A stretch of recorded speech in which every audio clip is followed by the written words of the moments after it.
you finally made it. All these years, come rain or storm, the Crux fleet has never suffered a delay. If it were anyone else, I might have set sail already. Don't look too serious, I'm only joking. You're just on time. The crew have just finished making final preparations. Well, now that everyone's here, we set sail for the land engulfed by storm and tempest. The nation of eternity. Anchors away!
So, you finally made it. You sure kept me waiting, Captain. And it appears we have a couple of stowaways. Or perhaps I should say, honored guests. Shush! You can blame your almighty Shogun. The tempests around Inazuma have been growing all the more fierce lately. Though the fleet was fully up to the challenge, the inclement weather still caused some delay. Now then, let me introduce everyone. This is Thoma, a trade partner that I've gotten to know recently. You don't know how long I've been waiting to see you. Thoma, these two are... Oh, no need for introductions. Their reputation precedes them. It seems even the stormy seas can't keep rumors of these outlanders' sterling deeds at bay.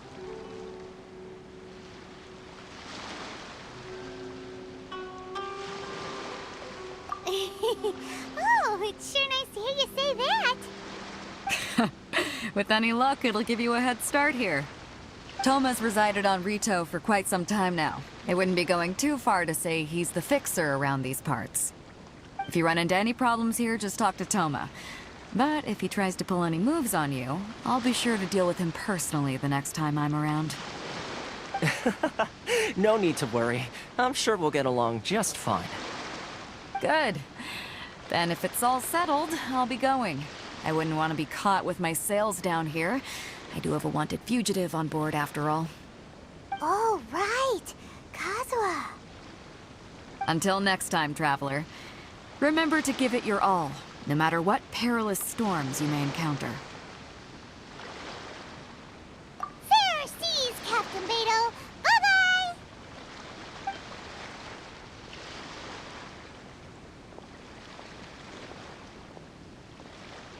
Now then, first things first. We need to go get you registered at the border checkpoint. Paimon thought we were supposed to be keeping things on the down low. Are we just gonna walk into the government's hands? Don't underestimate the reaches of the Sakoku Decree. You wouldn't be able to avoid inspection even if you tried. So we have to play by the rules, even if we're kind of bending them.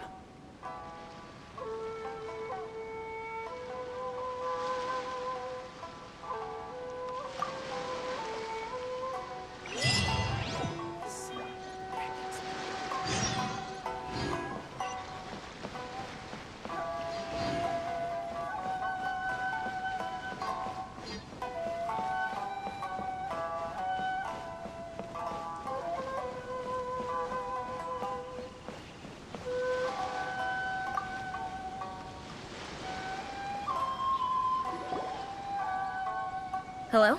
Please state your name, identity, and the purpose of your visit. Oh, except you, Thoma.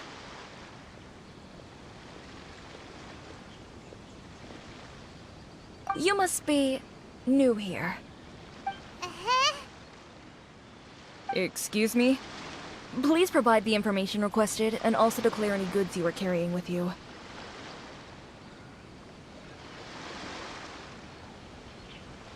Oh, well, I'm sorry. We cannot approve entry for purely personal reasons. So, unless you have a valid reason for visiting in accordance with the rules... We, My apologies, but I'll have to ask you to... Here are their entry papers, for your kind perusal. What? Ugh, take your time. No rush or anything. I just wanted to see what you'd say. Sorry about that.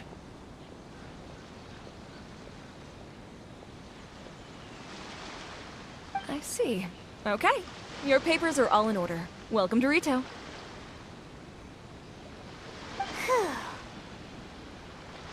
So, where do we go next? The Outlander Affairs Agency. They only check entry permits here. If you want to remain on Rito, there's a process you have to go through with them. Sheesh. So it is super strict, just like everyone says. Well, let's not forget that to everyday folk in Inazuma, people from everywhere else are referred to as outsiders. As the word suggests, Outlanders aren't very welcome in Inazuma with the Sakoku Decree in force. Not even on Rito, where they've established an outsider settlement.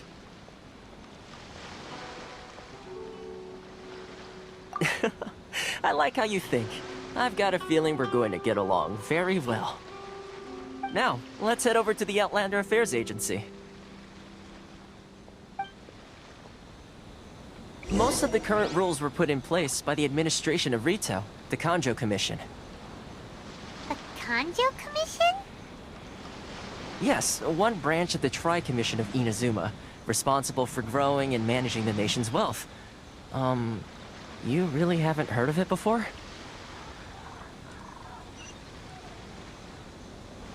Here onward, you're under the jurisdiction of the Kanjo Commission.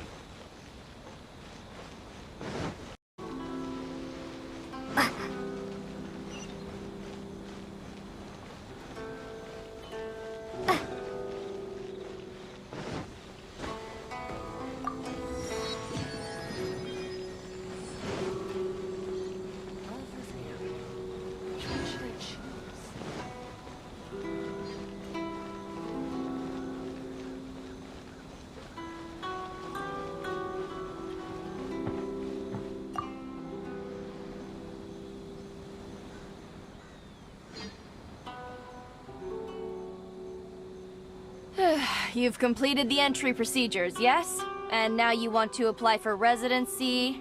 Both of you?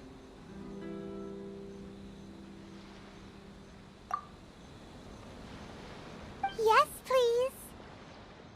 Okay, the processing fee will be 2 million mora. 2 million? For a processing fee? Are you serious? That's right.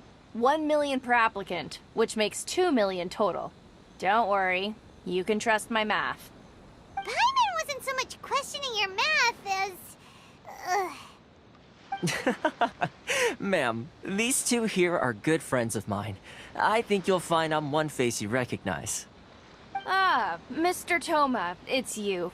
By way of courtesy, allow me to reduce it to 400,000 more. Thank you ever so much, Miss Eureka. But as this is just a processing fee, I think 600 mora should cover it if I'm paying on their behalf. I'll treat you to dinner too. How does that sound? That's not how you haggle! By all means, bargain the price down, but... All right then, as you wish, Mr. Thoma. I will make a record. Much obliged.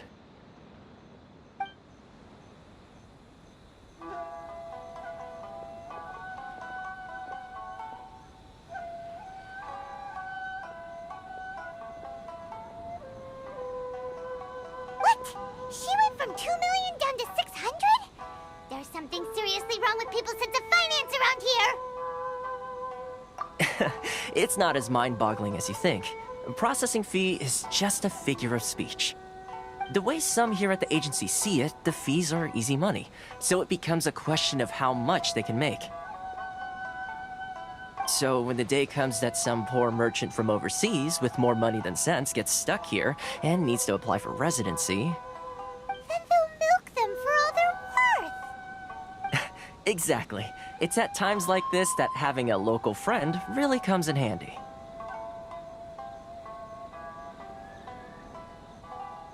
Yes, but when you're an outlander in Inazuma, far from home in this closed nation era, there's very little that can be done about it. The most that overseas merchants can do to look after themselves is stick together. That's how the International Trade Association came about. So it's a trade association built by and for Outlanders? Yep. And as well as advancing commercial interests, the association provides help, support, and structure for Outlanders trying to survive on Rito. Essentially, it's an association devoted to both commercial excellence and survival skills.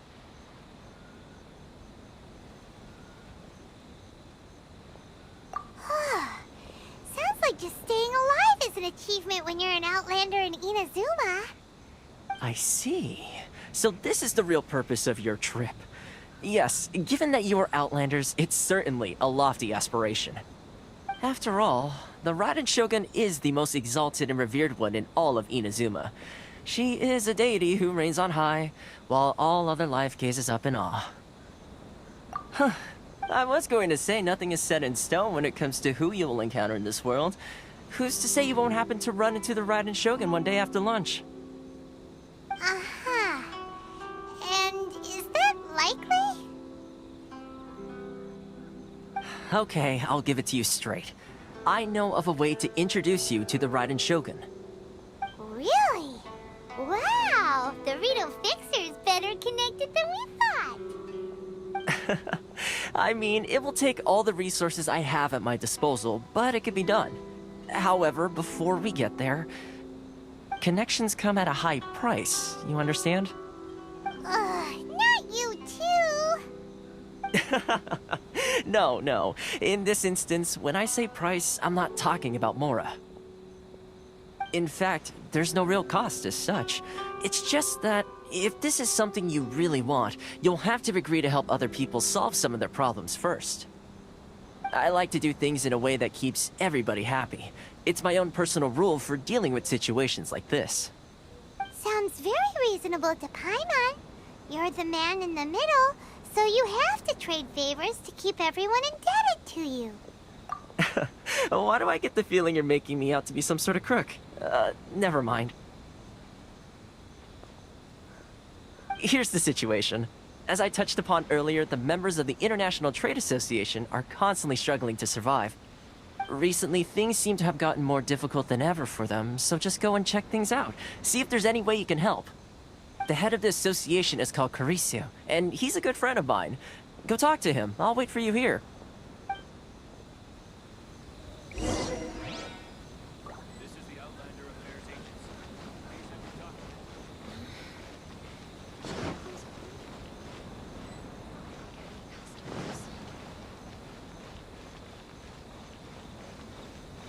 Enjoy the blessing of Lesser Lord Kusanali. A nation blessing now 10% off. Huh? Hello there. You must be seeking refuge with the International Trade Association. The Outlander Affairs Agency took you for all you're worth, I suppose. Ah, good. That's a relief. You need to be careful, or you'll find yourself losing your savings all at once. We heard the association has been having some difficulties lately. Is that true? Yes. Left, right, and center. Obstacles at every turn. But that's nothing new for us. The Sakoku Decree certainly makes things difficult for anyone who wants to come here from overseas. But it's not the root cause of our woes. The Sakoku Decree might restrict our scope of activity, but in and of itself, it doesn't stop us from being able to enjoy a comfortable existence. No. What's really squeezing us Outlander merchants dry is... Those Mora grubbers from the Kanjo Commission. Oh, of the 3 commissions, that's the one that oversees everything on Rito, isn't it? That's right. They impose astronomical tax rate, unbelievable regulations, and that's not the worst of it. They just issued a new tax decree recently that, for some reason, completely changes the way we pay our taxes. It used to be Mora, but now it's something called Crystal Marrow. Crystal Marrow? What's that? Something that most of us in the association had never heard of before either, until the new decree came along. Eventually, one of the older Liyue merchants recalled that he once shipped a batch of it to Snezhnaya in his youth. So, in order to pay our taxes, we began an arduous search for this crystal marrow. But then we found we'd only managed to create a bigger problem for ourselves. The rising demand for crystal marrow drove the price higher and higher. Now there's only one vendor who even has it in stock. We can't get a hold of it anywhere else. Isn't that what they call a monopoly? Exactly. So this vendor keeps pushing the price up, and we have no choice but to buy from them because the tax decree forces us to. It's a vicious cycle. The consequence of which is that our taxes will soon exceed our profits. And once that happens...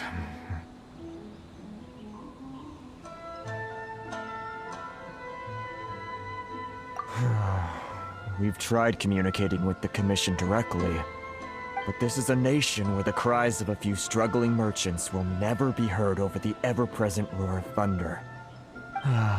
Fontaine, my dear homeland.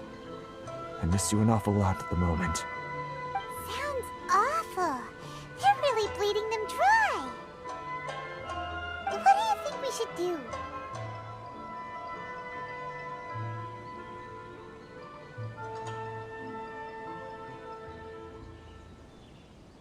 But Carisu's the head of the association, and even he hasn't had any luck. Not to mention, we're Outlanders too. Right. And besides, I think this may well be the fate they've ordained for us. Okay. Well, we could try tackling the problem by going to the other party involved. That vendor... I've actually done business with him in the past, but after a point he stopped contacting us. I have no idea where he sources the stuff. Well, it definitely sounds like he's being unfair. How do we find him? We could go talk to him and see if he lets anything slip. Hey, that's a pretty good idea. Since you're not affiliated with the association and you're new to Rito, he may just let his guard down. If I remember correctly, our usual meeting point with him is under a tree by the coast in the residential district. See if you can find him there. Got it! We're on the case!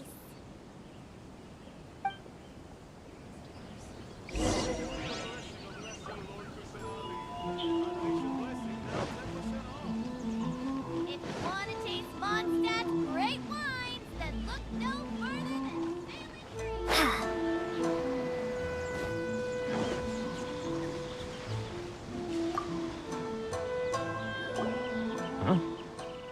I don't think I recognize you. Are you new arrivals? So, what do you need with me?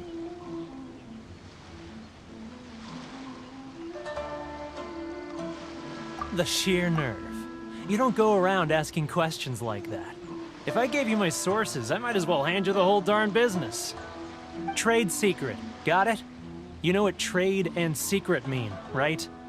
This guy's got a bad attitude. Ha! Are you even buying? Oh, I see what's going on here. Carisu and his associates sent you here to try and plead their case, didn't they? They're wasting their time. The price is non-negotiable, not by a single Mora. Hey, what's your problem? Get out of here, go on. Tell them they're lucky to be buying from me in the first place, and they ought to be more grateful. If it weren't for me, they'd be in seriously hot water. What are we gonna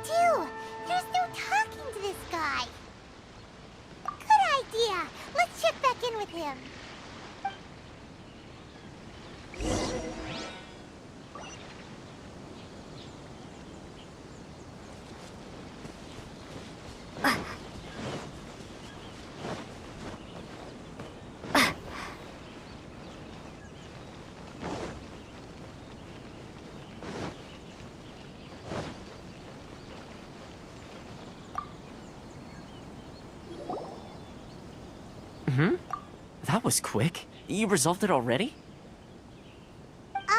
Actually, we're having a little trouble.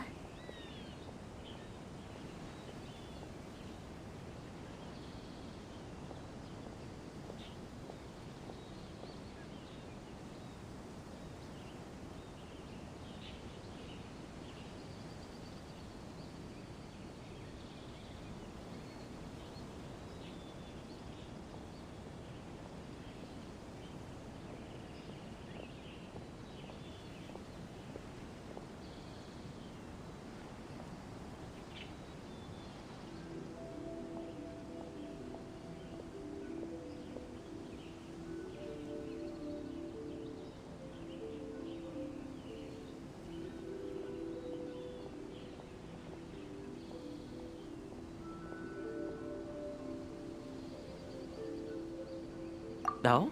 Well, by all means, tell me what you need. I'll help as much as I can. Getting you to go fixing things when you've only just arrived is quite a demand.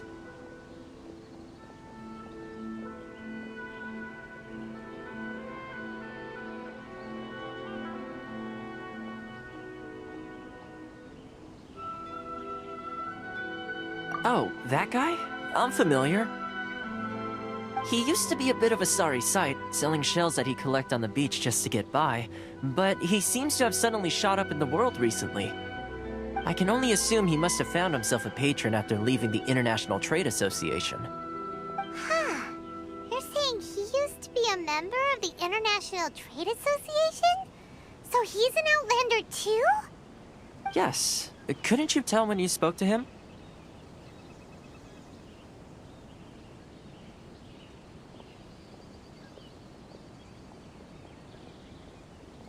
That's right. Werner was born in Mondstadt, then went into the shipping business, trading between Leah and Inazuma. When Inazuma closed to the outside world, he was one of a group of Outlanders that ended up stranded on Rito. Huh. What a bummer. The International Trade Association was initially very generous to him, but over time, with decree after decree, the association members found it increasingly difficult to make ends meet. So he left the association and turned his back on them. I'm sure it's more nuanced than that. I believe even the most ungrateful and cold-hearted of people still have some amount of gratitude and warmth left in them somewhere.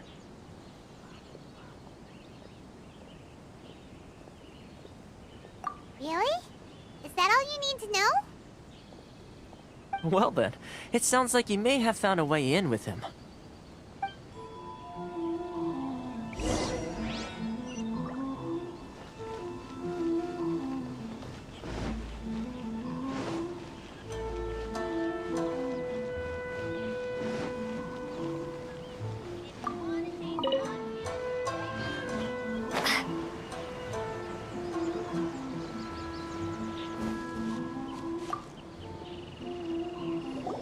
What are you doing back here? Just because I got plenty of time on my hands doesn't mean I want to waste any of it talking to you. Huh? Where's this coming from?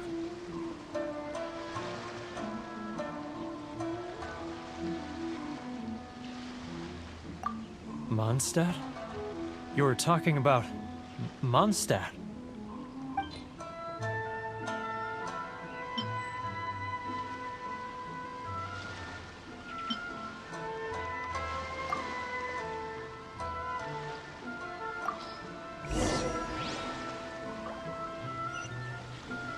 Mondstadt? You were talking...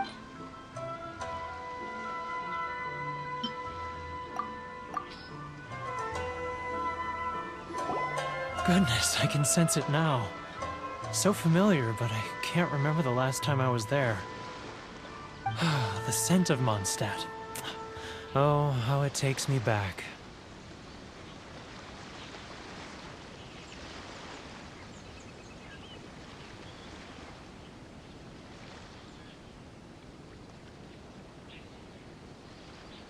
Ah, my hometown, the home of freedom. How I long to go back and visit. Oh, it's working! So, trying to play my heartstrings like a liar, are you? I know what you're up to. Huh? What is this? What are you up to now? Just close your eyes already!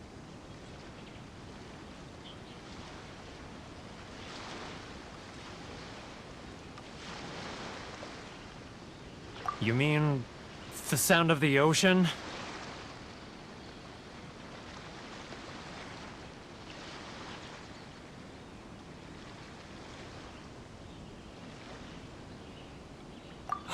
Leah Harbor. I can see it so clearly. Oh, Xiao lanterns. I'm right there at the lantern right. Oh, look at them floating up into the sky. This guy has a really active imagination. Either that or he really does miss Liyue Harbor. Liyue.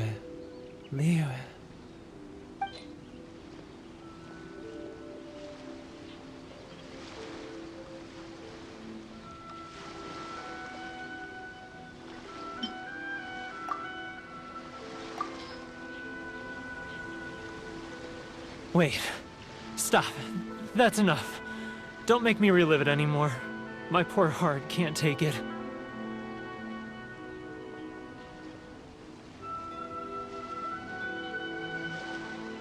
You mean the folks from the International Trade Association? And I suppose they are far from home, just like me. Often, I'll sneak down to the shore at night and listen to the sound of the waves. I like to imagine it's the voice of my hometown, carried across the ocean. I've run into folks from the association more than a few times doing just that, but I always hide my face and slip away. Don't you think I've wanted to talk things through with them and free myself from this anguish? Well, no one's stopping you, so... They're so resilient. None of them had anyone else to rely on, so they rallied together, committed to finding a way to survive. But I couldn't do it. I'm not strong enough. So I caved. Those people, they'd make the smallest of promises, offer the most measly benefits, and I'd do whatever they asked of me. And make Mondstadters look like the worst people in the world.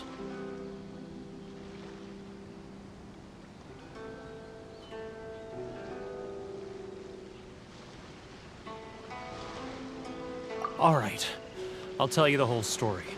It's eating me up inside, and I can't take it anymore. You ready to talk now? But I betrayed them. I can't show my face there. Come on, you scaredy cat. Look, you messed up, but now it's time to make things right. So come on, get it off your chest. What's the deal here? It's a scheme by the tax collection Ashigaru, Keijiro and his companions. They start by overtaxing the merchants, then take the extra crystal marrow they receive and stockpile it. Once the merchants run out of places to buy crystal marrow, they get me to sell that extra stock back to the merchants at an extortionate price, with the proceeds going to the tax collection Ashigaru. It's plain evil gouging them like this. I'm their puppet, yes. But my cut is a tiny fraction of what we take in total. It's barely enough for me to live on. Evidence? You're right. Without conclusive evidence, he will never admit it. Now that I think about it, whenever I report back to him after a sale, he always heads to the same place. It's always made me suspicious. As it happens, I handed some Mora over to him not long ago. I can show you where he went if you want. Really? Well, then there's no time to lose. Let's go!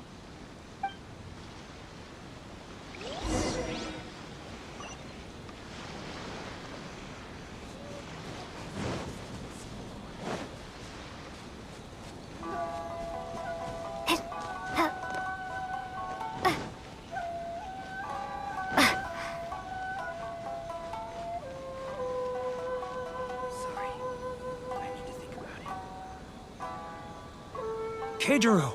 It's him! After him!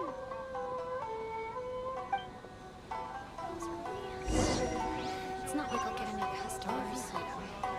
Which one should I choose?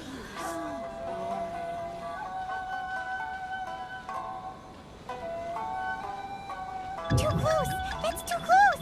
He'll notice us for sure! If you want to taste Mondstadt's great wines, then look no further than Sailing Breeze!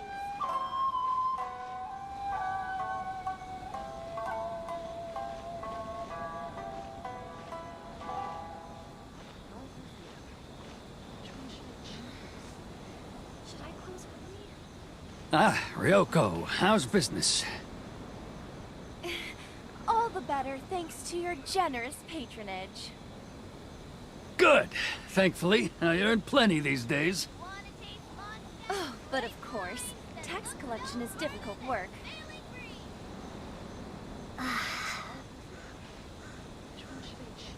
Now, who else is behind on payments? Let me think. Yes, the Trade Association clique still needs to be brought into line. Should I close early? It's not like I'll get... What was that sound? Quiet! Don't let him find us! Too close! That's too close! He'll notice us for sure!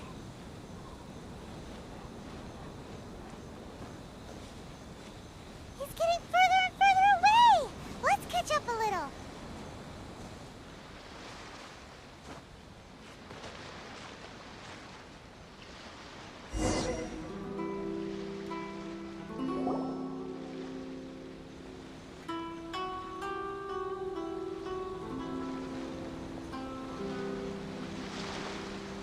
What could he be doing at a place like this?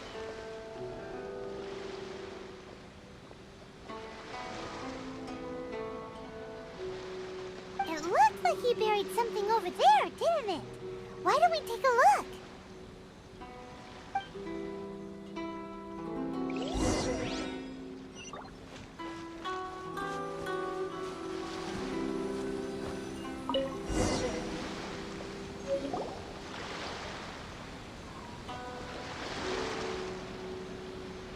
Whoa, it's a ledger.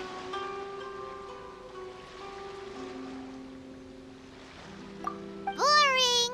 Paimon thought he'd hidden a big pile of Mora here.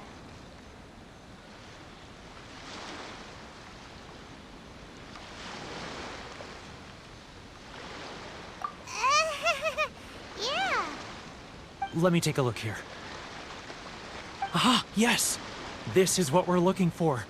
A clear and complete record of every single transaction, each one proof of his guilt. Great! Well, now we have our hard evidence. Let's go tell Karisu the good news, shall we? I'll say goodbye to you here then. Huh? You aren't gonna come with us? I need a little more time before I'm ready to face the head of the association. I'm sorry. Huh. Poor Werner's a pretty awkward guy, huh?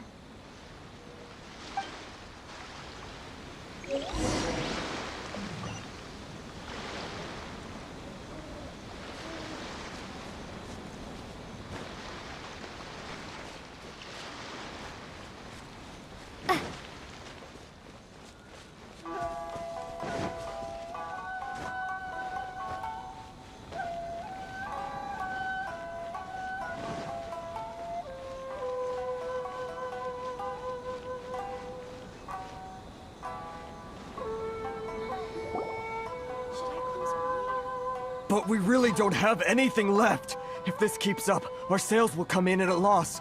There'll be nothing left for us to do but starve. You know the decree. The rules are the rules. No discounts, no exceptions, and no excuses.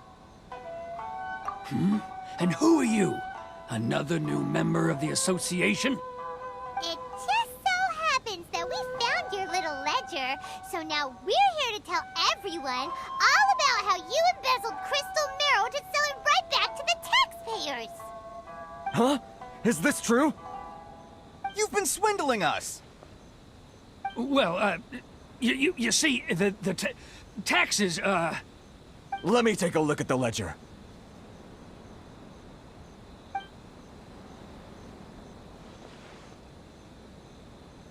Well, would you look at that? Every payment the association has made is right here in your personal ledger. So, Mr. Keijiro, it seems you have some explaining to do. How shall we settle this, So you think you can use this against me, do you?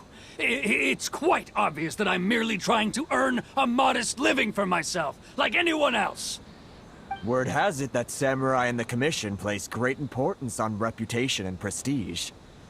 Though I'm sure Commission members won't blame you once word gets out. Huh? Is that a threat? Are you threatening me? No, not at all. I'm simply stating that it would be quite a pity if an illustrious gentleman such as yourself were to have their reputation tarnished. Well, even if what you say is true, what do you suggest we do about it? I believe you still have a quantity of crystal marrow in your possession, correct? Perhaps that crystal marrow could be used as compensation for the recent tax hike, and us merchants could finally have some more breathing room. Is that it? Oh, do you have any idea the hoops I had to jump through to get the crystal marrow and keep it hidden? Fine. In that case, I'll send it over to you today. And not even an ounce of shame for his actions. So that's it? My shop's been closed for weeks now. I've even had to ask my friends to help bail me out. What about my losses? Come on, Harrison. We've already struck a good deal here. I'm sick of being pushed around like this. I won't let him off so easily. Harrison! Hey, what's all this racket? Does someone dare question the decree? Ah, Chief, you've arrived. What was all the commotion I heard just now? Oh, we were just discussing a minor tax issue. I do my utmost to lend them a helping hand, but they're never grateful. A helping hand? The only thing you're doing is stuffing your greedy pockets with our hard-earned wealth. I assure you that Hirage Shinsuke will hear of this. Oh, and you dare to utter the Commissioner's name. You Outlanders have no respect for the rules. Seize the merchants. We will resolve this dispute back at headquarters. Uh-oh. This is going in a bad direction. Gentlemen, come now. Is there any need for this? If there's a dispute to resolve, let's get a drink and talk it over. Who are you supposed to be? And why in my right mind would I join you for a drink? Ha! You never heard of the Fixer? Here's my card. Huh. You're from the Yashiro Commission. Shh. Huh. Well, this is Kanjo Commission territory. However powerful the Yashiro Commission may be, you have no business meddling in Rito's affairs. Of course not, of course not. Still, perhaps you could show the young lady of our clan some courtesy. You wouldn't want your name showing up in a petition to the Shogun, would you? That fan, the Shirasagi Himegimi. I don't need any trouble with her. Okay, let's forget all this. It'll give us one less thing to worry about. But, Chief! Enough! We're leaving. Let's get dinner one day soon, gentlemen. My treat, I insist. No response, huh? I suppose that bridge is well and truly burned then.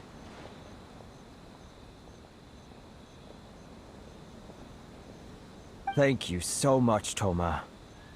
But I'm sorry your relationship with the Hey, I was joking. It's a small price to pay, and you're more than welcome.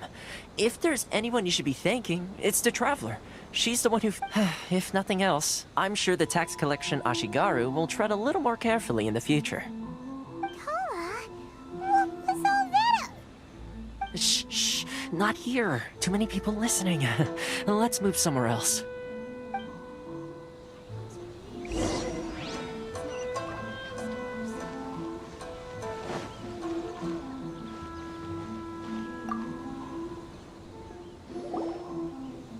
Corruption seems rife in the Kanjo Commission. They truly are rotten to the core. All right, time for me to answer your questions. Straight to the point. Let me reintroduce myself. I belong to the Kamisato clan of the Yashiro Commission on Narukami Island. I'm an attendant of the Shirasagi Himegimi. You've been keeping your true identity a secret from us this whole time? So, the Yashiro Commission. Guessing that's another branch of the Tri-Commission? Correct. The Kamisato clan is the head of the Yashiro Commission, who manage ceremonial and cultural affairs. I'd go into more detail on what exactly that covers, but I'm not even sure myself. I'm just someone who was fortunate enough to be taken in by the Kamisato clan. My role is to take care of the daughter of the clan, Kamisato Ayaka, also known as the Shirasagi Himegimi. Seems like she must be super famous in Inazuma, given the reaction of those guys just now. Oh, most definitely. She's graceful, dignified, and kind-hearted too. The people of Inazuma quite adore Miss Kamisato. Her fame even somewhat eclipses that of her older brother, Kamisato Ayato, despite the fact that he's the current head of the clan. I suppose those who treat others with compassion earn themselves the same treatment in return. Miss Kamisato's situation certainly seems to attest to that. Take me, for example. I'm just an attendant, and yet she treats me as an equal, as she would a friend.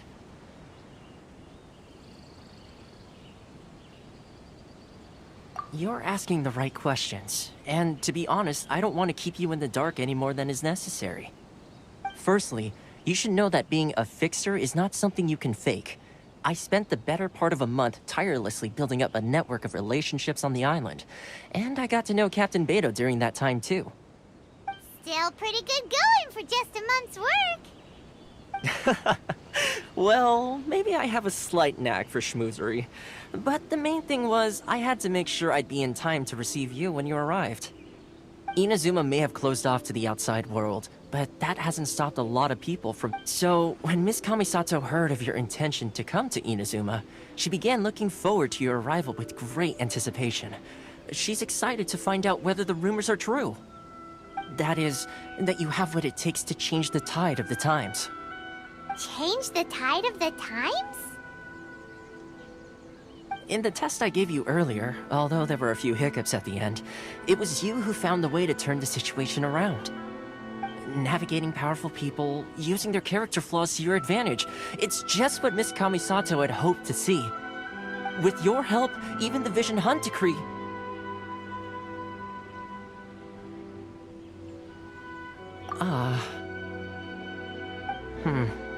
That's an unexpected development. Perhaps our sources were misleading. Yes, of course. I completely understand, and as agreed, I shall help set that up for you. Thoma sure didn't put up much of a fight. Well, my work on Rito is done. So I suppose this is goodbye for now. Oh, one more thing. This invitation letter is for you.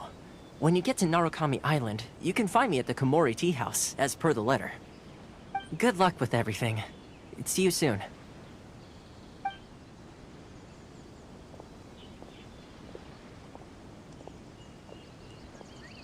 Thoma's not such a bad guy, huh? We should get going.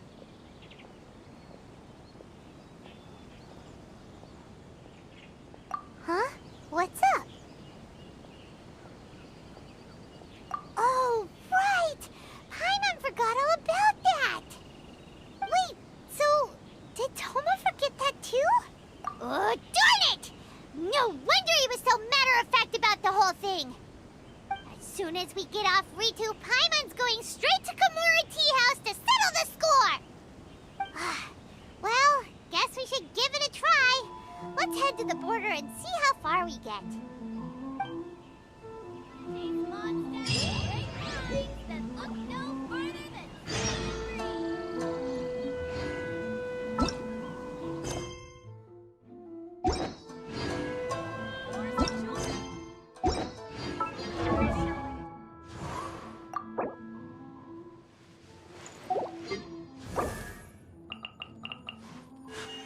A blade embraces its duty, as a jeweler cherishes their gems. these monsters are great minds that look no further than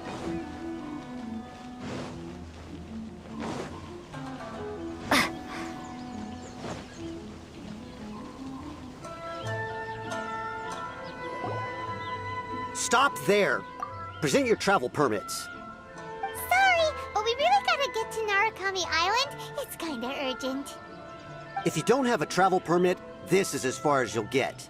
Those are the rules. As expected.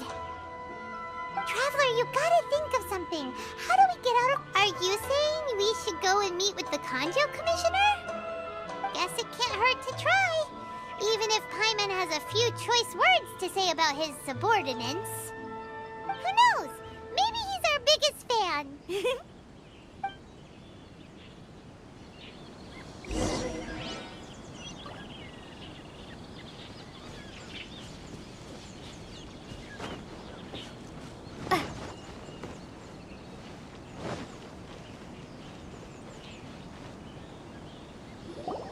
Halt! This is the Kanjo Commissioner's office. No trespassers. We're here to see, the Kanjo Commissioner? The Kanjo Commissioner seldom entertains Outlanders. Leave now or we'll be forced to... Ah, wait. Oh, Commissioner! These two are honored guests from afar. No need to give them the usual spiel. Come on in. Let's see what we can do for you. Huh. Did you get all that, mister? My sincere apologies.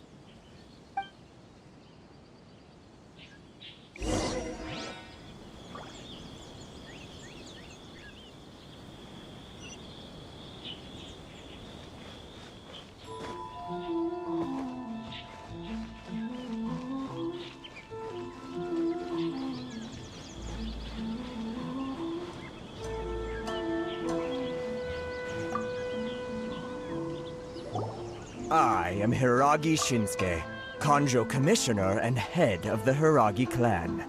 It's an honor to meet you both. Nice to meet you, sir. So, the reason we wanted to come and see you was because...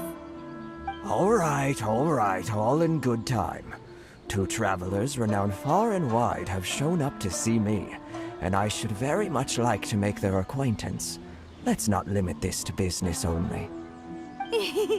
So what you're saying is, we really are pretty famous, huh?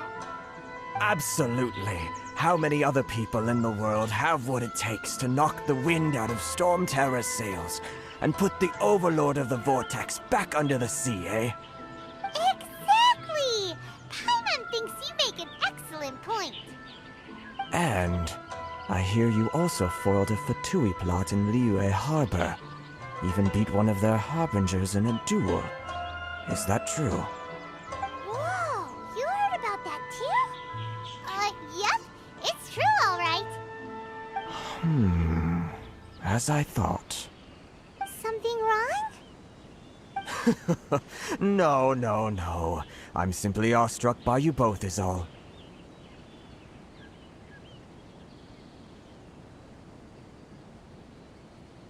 Rito is greatly honored to have you visit us. One other thing I heard about you is your great zeal for helping other people. This makes me wonder whether you might be so kind as to render your assistance to the Kanjo Commission.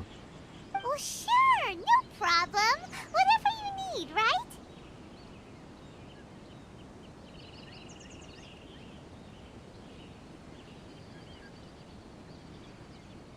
Excellent. Well then. You must know the Qingxian. A flower grows on the mountaintops of Liyue. Yep, we've picked a few of those before.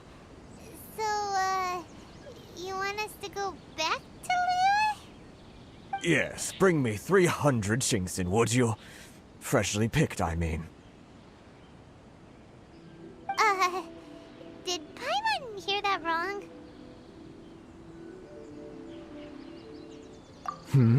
Too much trouble, is it? I see. Then how about this? We have a few items that need delivering. Perhaps you can help with that? That sounds much more like it. 709 letters to be precise. Hey, what gives? How come you don't have people to do that already? terribly sorry. We're just a little short on people lately. What sort of an explanation is that?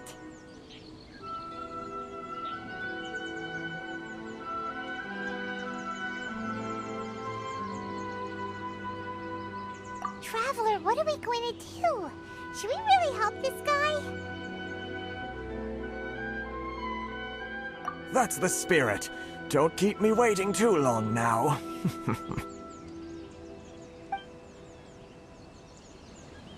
You're seriously considering taking this job? The terms are ridiculous!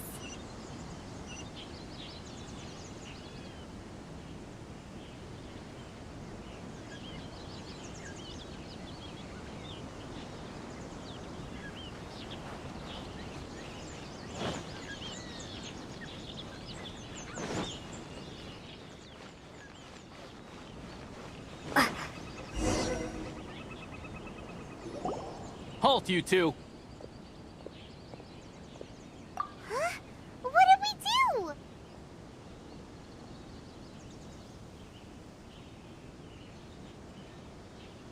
Miss Hiragi has a letter for you. She insists that you read it immediately. A letter? Quick! Let Paimon see! So this means she wants you to secretly meet her at night? But you didn't seem surprised at all by this. What's going on?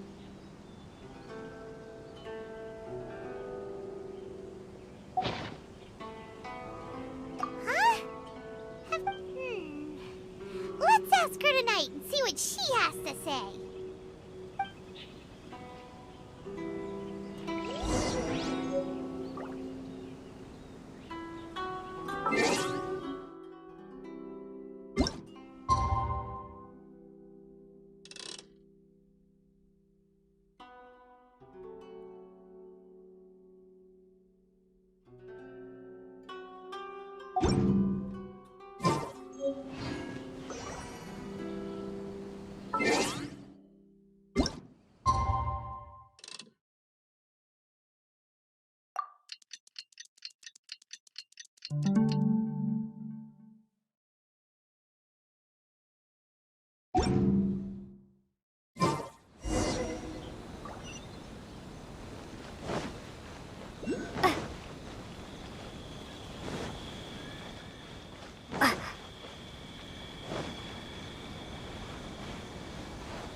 You finally arrived.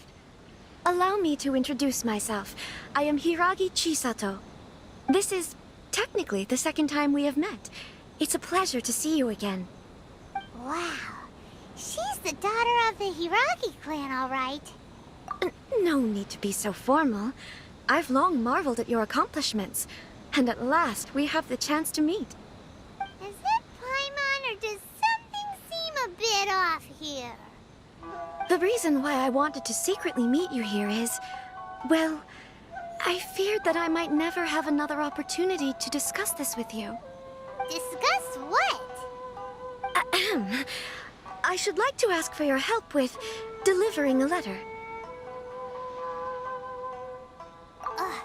Like father, like daughter. Couldn't you be more original? No, you misunderstand me. Please, allow me to explain. I was hoping that you could deliver a letter to Narukami Island in my stead. It is to be given to Kujo Kamachi of the Tenryou Commission. My father has always forbidden me from communicating with him. He knows that there are prospects for my marriage that would better serve him politically. But my heart is with Kamaji. There is no one who would dare defy my father's will on Rito, but you are Outlanders. Outlanders seeking to get to Narukami Island. It would be regrettable to let such an opportunity pass.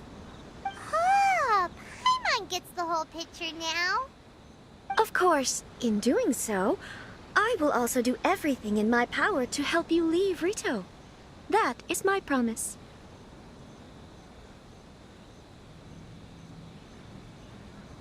To be perfectly honest, as long as you remain in Inazuma, my father will have no intention of letting you leave Rito. Yeah, we figured as much. It was pretty obvious he was just trying to hold us up here. I secretly overheard a conversation between my father and a very arrogant-sounding woman just a few days ago. They seemed to be discussing how to keep you here on Rito. In fact, it was the first time I had ever heard my father speak so respectfully to someone who wasn't the Shogun.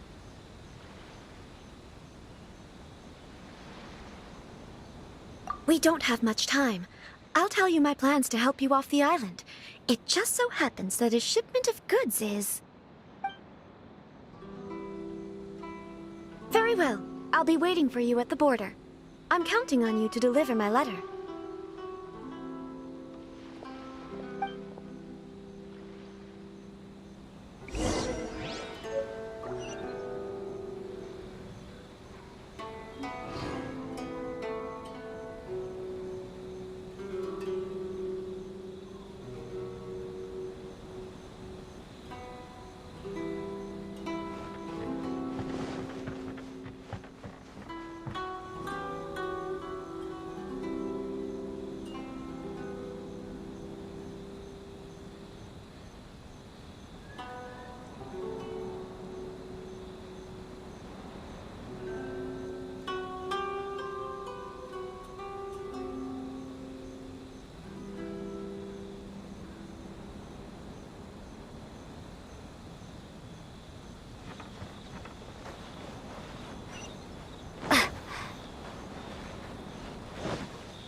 Hold on, please.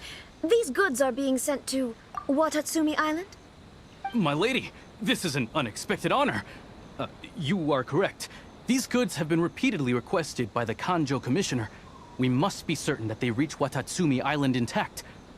Is there something wrong, Lady Hiragi? No, as you were. My father simply has some concerns of the shipment's safety, and has ordered that myself and an additional qualified escort be dispatched to ensure safe transport of the goods. My lady, you aren't suggesting that you intend to escort this shipment personally, are you? There's certainly no need for you to trouble yourself with such a matter. And as for this qualified escort...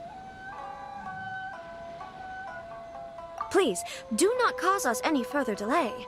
If memory serves me right, my father has already asserted that this shipment must arrive on time.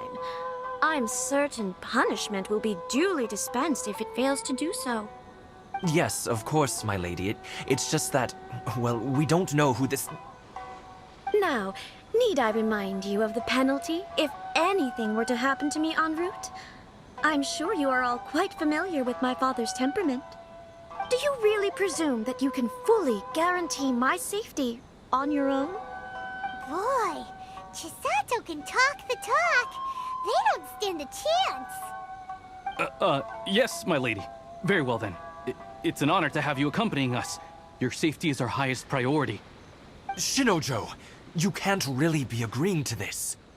Well, the request is from Lady Hiragi herself. It is our duty to serve her in the utmost capacity. Yes, but that's not the problem here. Well then, if we're through here, I suggest we set off at once. Dawdling will only allow potential thieves more time to prepare, no?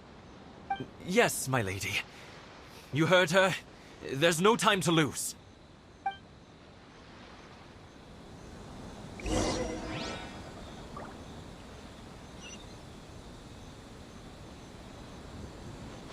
Narukami Island is up ahead.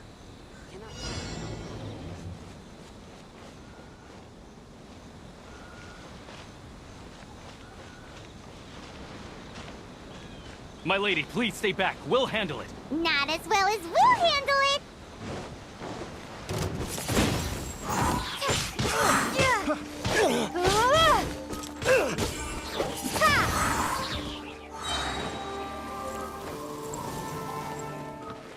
Windblades! You got careless. You got careless. taste!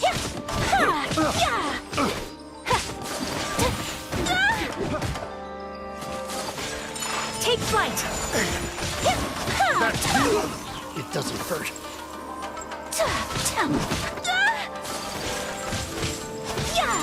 That tingle not careful. Wrong test subject. Whirling snow!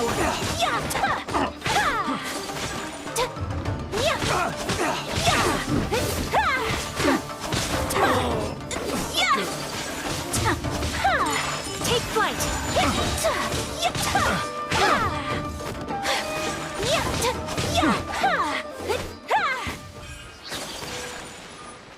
Let's get down to business. Another test subject. Coming to art! Sumetsu! Monster sighted! Prepare to counterattack! Protect Lady Hiraki at all costs! We'll take care of this. Stay with Chisato.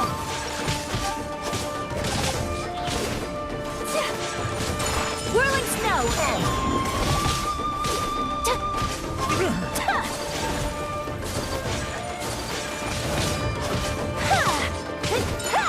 My apologies!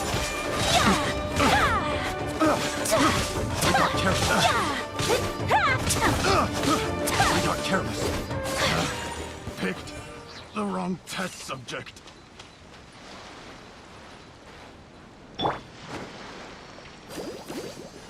Oh, hi.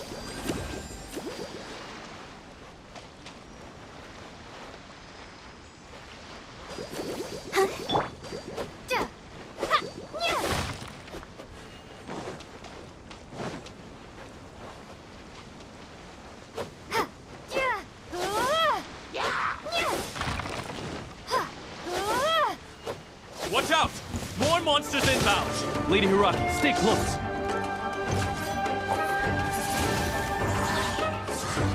You're open! Be gone! You're open!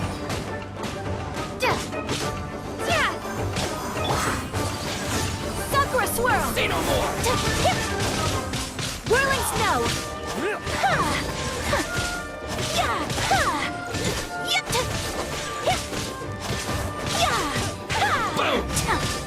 My apologies!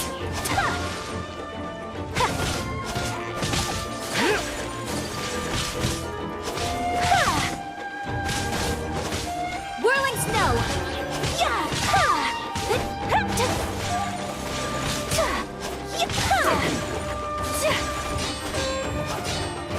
My apologies! Embrace the ice! Fall before me! Cut down!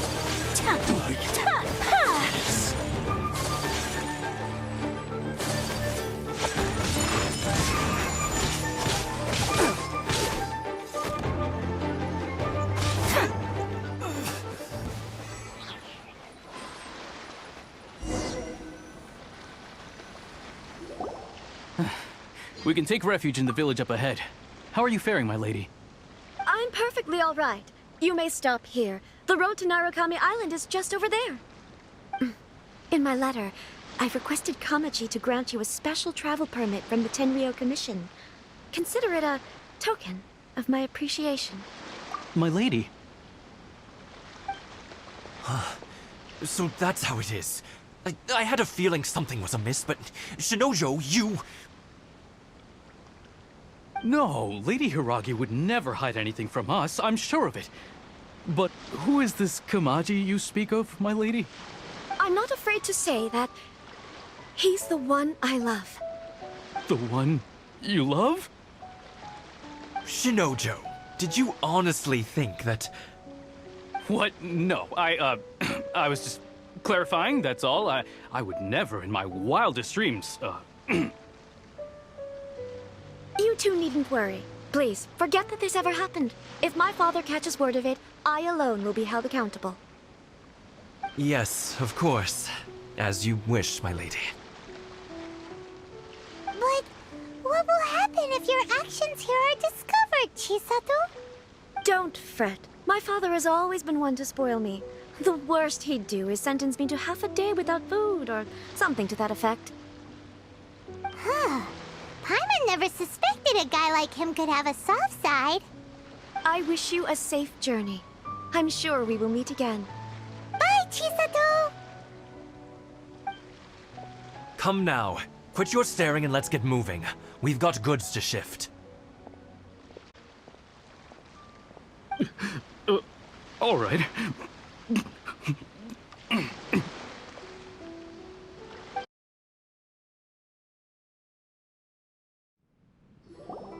Well, now that we're here, where's Thoma?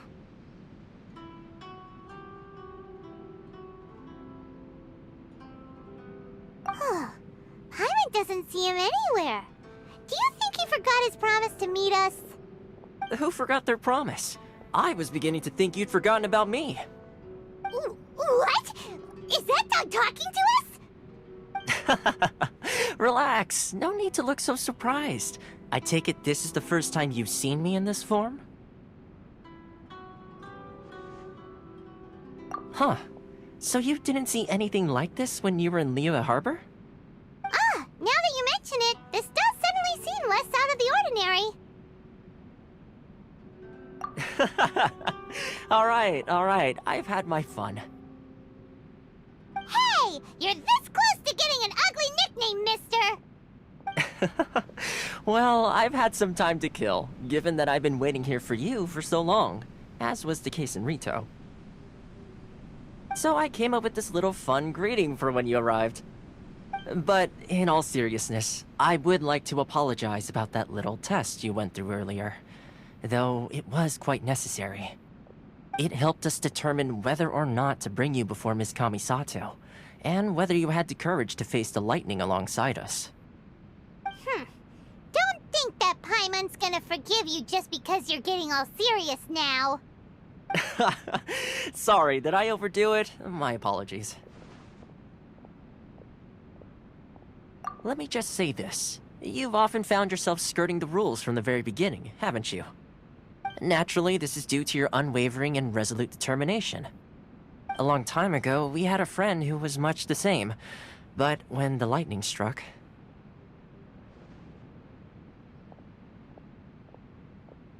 Ah, so you've heard of his story. His light still burns all the more brightly.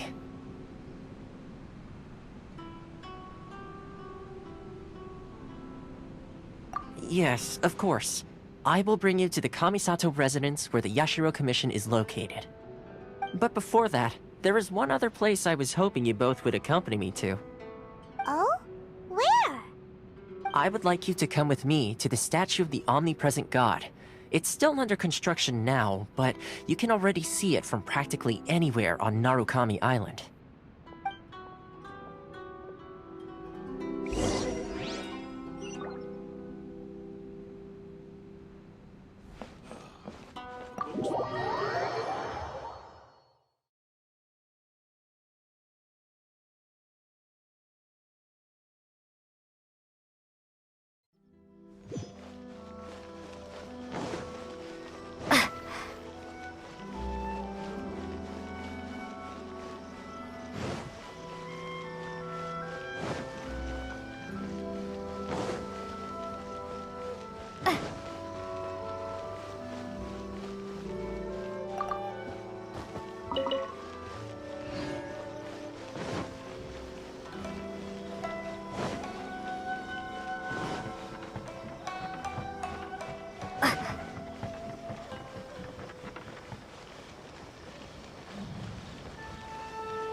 Sure feels gloomy.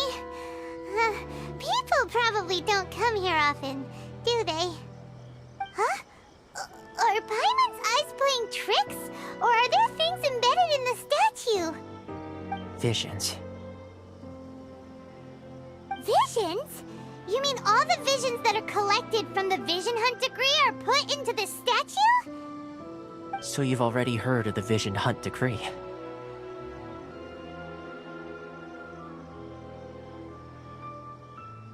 Before I try to explain, I should perhaps remind you first that Mondstadt is the city of freedom, and Liyue is the city of contracts. As for Inazuma, it's known as the Nation of Eternity. The Raiden Shogun is both the nation's most powerful ruler and its deity. The Eternity in question is her endless and unchanging will to rule over Inazuma. As such, she relies on the Tri-Commission to regulate the nation's affairs and the Sakoku Decree to limit the people's movement. The Shogun wishes to keep Inazuma in stasis, allowing the stream of time to flow from one end to the other without disturbing it for all time. Seems like every god has their own will. Of course, this is my own limited understanding. As for the reason behind the recent Vision Hunt decree, perhaps the Shogun believes that visions grant people the power to change, and that her eternity doesn't allow for such instability to exist. Whatever the case, the fact is that the Raiden Shogun has dispatched the Tenryou Commission to scour the nation for visions, embedding each one in this statue. And this statue of the omnipresent god can be seen as Inazuma's symbol of eternity. But if that's the case, wouldn't you say that the Raiden Shogun is being, I don't know, selfish? Only outlanders such as yourselves would ever dare speak out so directly against the Raiden Shogun. And yet, I agree. The Vision Hunt decree is something that simply should not exist. And Miss Kamisato has been committed to fighting it since the day it was announced. Huh?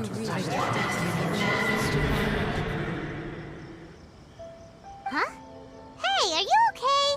You look like your mind is elsewhere. Sound? What sound? I didn't hear anything. Did something happen? Yeah, you touched the statue, and then what? Aspirations?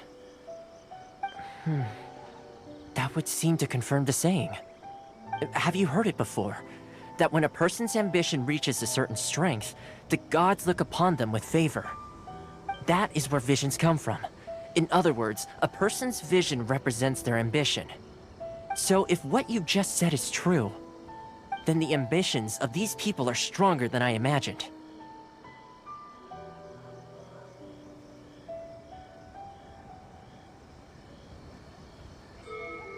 All right, time for the next stop on our tour of Narukami Island, the Kamisato residence. Finally!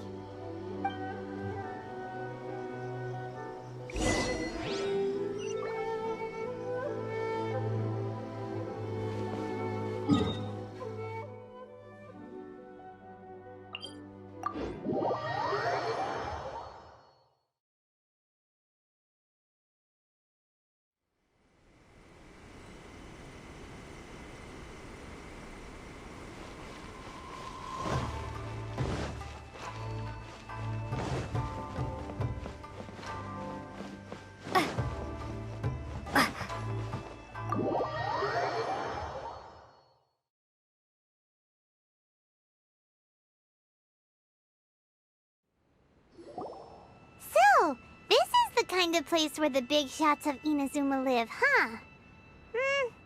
Paimon kinda expected it to be snazzier.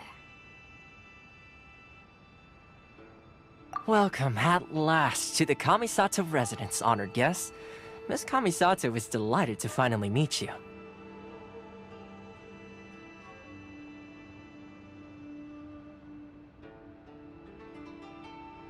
Is this the Shirazage Himegimi you keep going on about? So, where's she at? Behind the screen? Yes. As the daughter of the Yashiro Commission, this is how Miss Kamisato is accustomed to receiving guests. Consider it a time-honored tradition within the Yashiro Commission. Forgive me if this is an unwelcome surprise.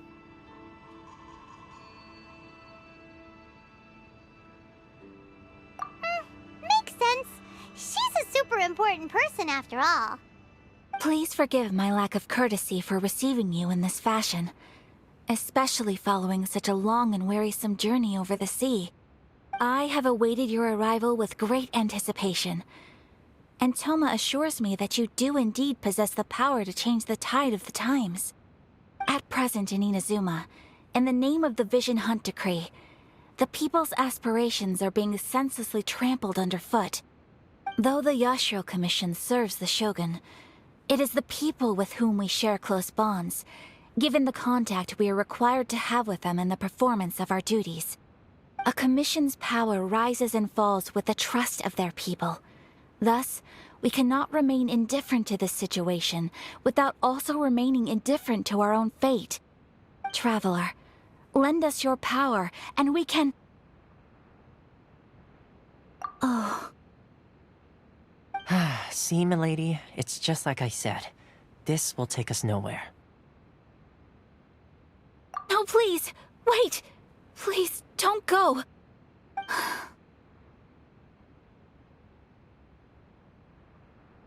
I will introduce you to the Raiden Shogun on one condition. You must fulfill 3 small wishes on my behalf. What are your wishes? They pertain to 3 whose visions were taken from them. Perhaps once you've met them, you will understand.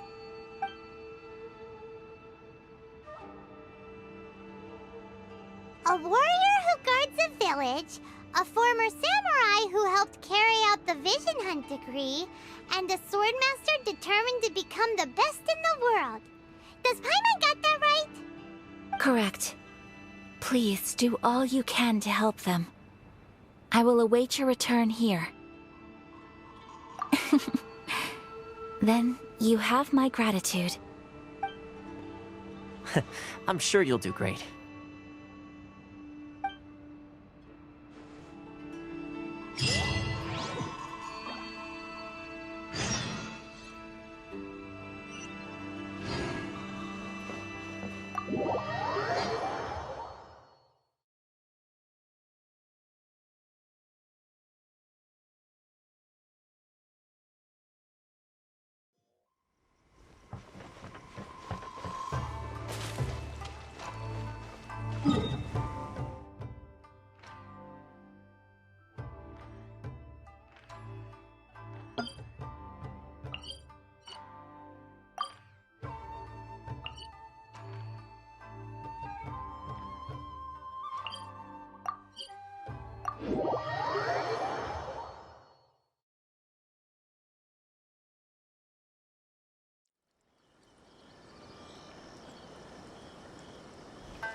Where's the person Ayaka told us about?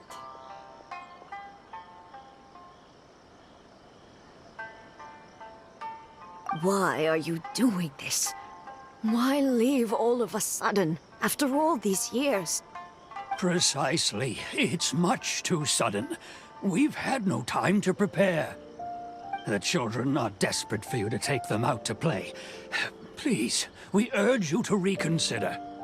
That must be the guy Ayaka told us about. Let's go over and see.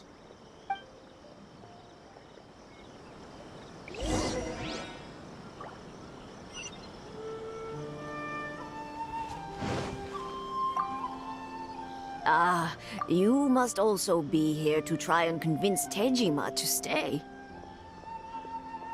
Tejima has protected this place ever since he arrived here 30 years ago. Keeping out the treasure hoarders, fending off any monsters that draw near, resolving quarrels between the villagers. He has put an enormous amount of work into looking after this place, and we all think the world of him. But now, all of a sudden, he says he plans to leave us. We can't help but wonder, was it something we did? We will gladly apologize if that's the case. All we want is for him to stay.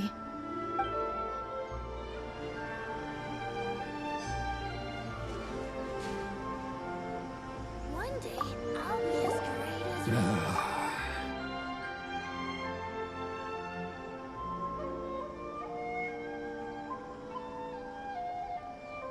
If you want my opinion, something to do with the Vision Hunt Decree.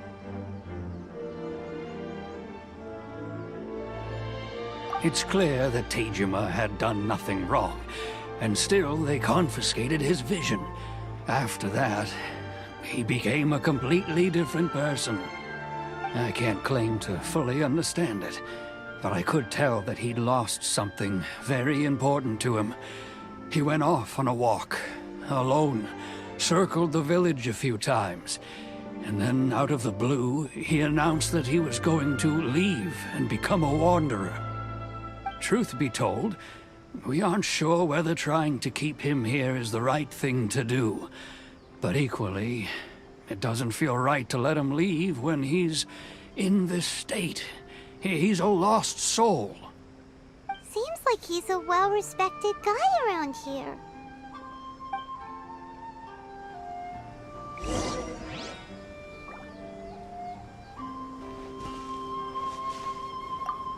One day, I'll be as great as You must be Tejima. So what's made you want to up and leave all of a sudden? Me? It's not a question of why I want to leave, but a question of what reason I would have to stay.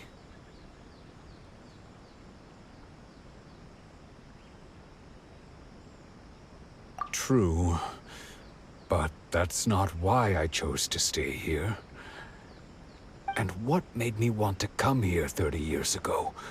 And why have I never wanted to leave in all that time? I don't have answers to those questions because I can't remember anymore. Ever since they took my vision away, it's like a slice of my memory is gone. In the past, I knew I wanted to stay here. But whatever resolve I had then, it's gone now.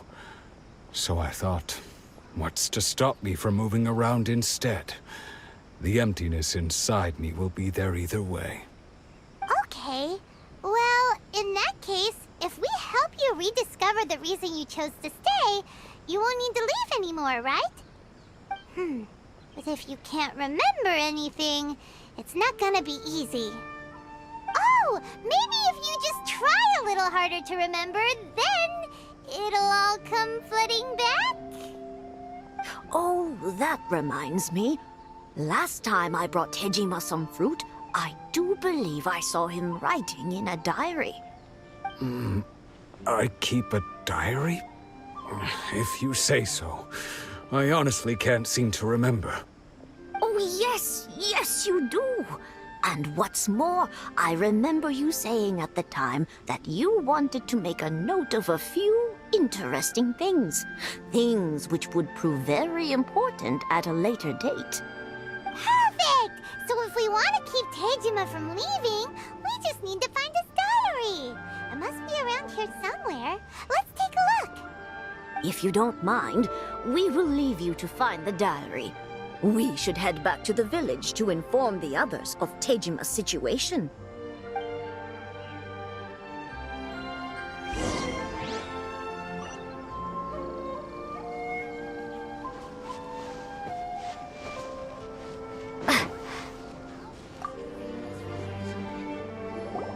This looks like Tejima's diary, all right. Let's see what we have here. Today, the villagers and I got together to cook dry braised salted fish. I messed up and burned mine a little, so I had to pretend that it was black snakehead instead. Today, I helped rescue a kid who had fallen in the water. After I pulled him out, he told me that his best friend Bamboo was still in the water. I searched the water the whole afternoon before finding out that Bamboo was the name of his pet crab. I went kite flying today.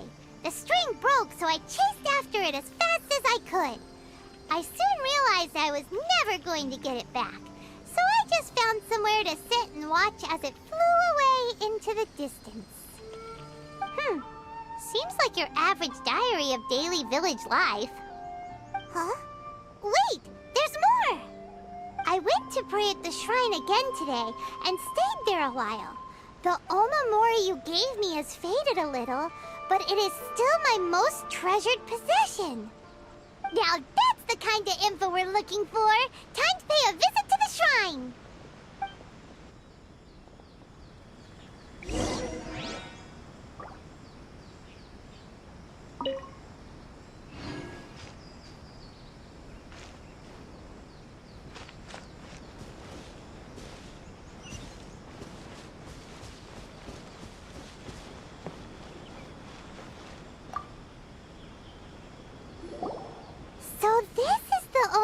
story Tejima wrote about.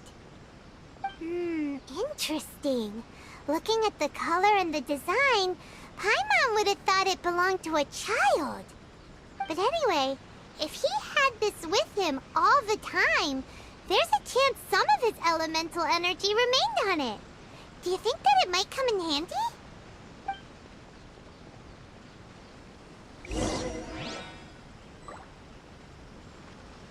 I wish it could be like this all the time.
That Tejima visited a lot. The soil looks like it's been disturbed. Maybe Tejima buried something precious here. Something that kept him in the village all these years? Must be something pretty amazing if it made him stick around for 30 years. Let's dig it up and take a look. It looks like a letter. The paper's gone yellow. Must have been written a really long time ago. Konda Village. Sounds so familiar. Where is that place again?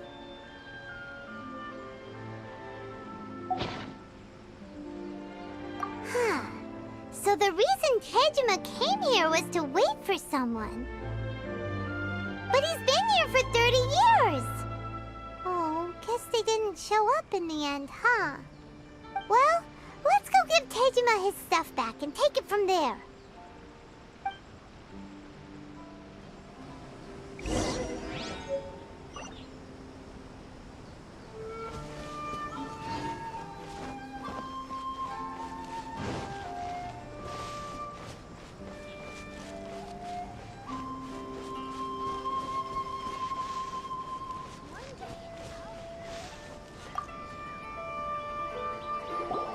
Well, I'll be. That's certainly my handwriting. And I guess the Omamorian letter belonged to me too. But I have no memory of anything that's written in this diary. Still, it's clear that I was waiting for someone here, and that I chose to wait for 30 years. Over the years, I must have made a note of anything interesting. Anything that I could share with her when we were finally reunited. And just look at all the things that did happen over the years. The time has flown by so quickly. 30 years feels like the blink of an eye. How could I have forgotten something so important to me?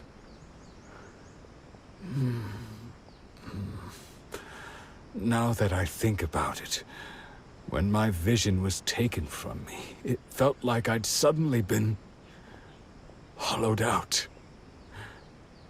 Love, regret, everything I felt for her, it's all disappeared.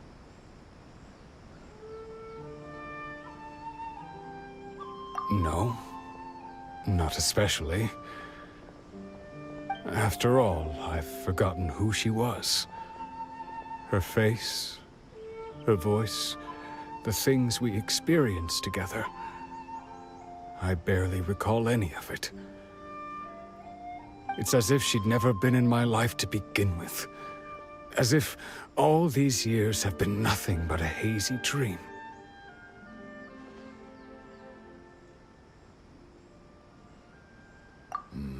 I think maybe not. If this is something I waited most of my life for, I suppose I should carry on waiting. Although, what if she were to turn up eventually, only to find I didn't remember so much as her name? Wouldn't that be upsetting for her? When I think about it like that, I do feel a slight tinge of sadness in my heart. How curious. Why am I thinking like this when I don't even remember who she is? It's just like that feeling of emptiness. The feeling that something is missing. Thank you both for helping me reconnect with my reason for staying here. I shall remain here and keep waiting for her. Tejima seems to be dealing okay, but still, it makes Paimon really sad.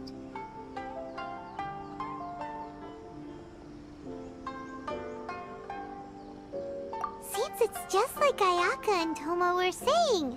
If you lose your vision, you lose all your hopes and dreams too. That certainly explains the state Tejima was in earlier. At least we were able to help him, weren't we? Well, let's go find the next person. According to Miss Kamisato, the second one who lost their vision is a samurai from the Tenryou Commission.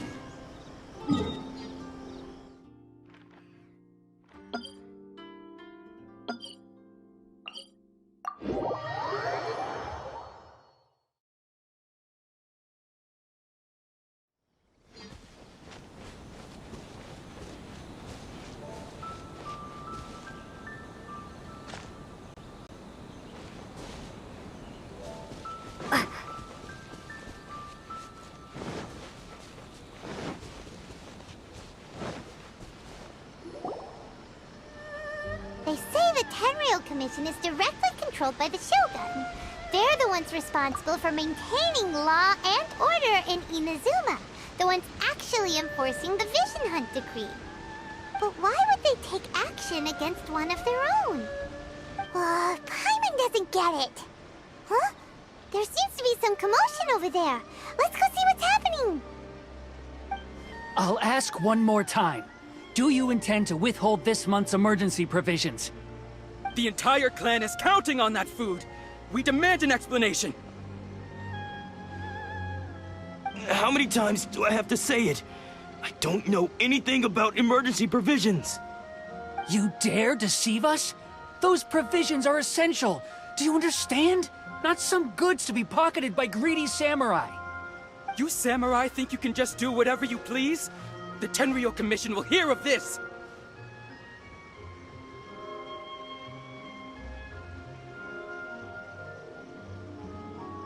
Oh, huh? And who are you? One of Kurosawa's gang, no doubt. What? We just happened to be passing by! We heard the commotion and came to see what the matter was. I see. You seem to have come just at the right time. Perhaps you can help us settle this matter. This is Kurosawa. He's a samurai and a member of the Shogun's army. They issue emergency provisions to the area, and he's the one responsible for distribution. In the past, we'd simply ask him for provisions and everything would be delivered. Now, he suddenly refuses to give us anything. He's keeping the provisions for himself, I just know it. We'll starve without them. No one seems to care about us. We used to think Kurosawa was a kind man, but he's shown his true colors. He's the same as all the other samurai. It's no wonder all the visions have been confiscated. The Raiden Shogun doesn't need people like him helping her rule the nation. This must be one of the people Ayaka asked us to help. But why would she ever want us to help someone like him? Maybe we should talk to Kurosawa and see what he has to say.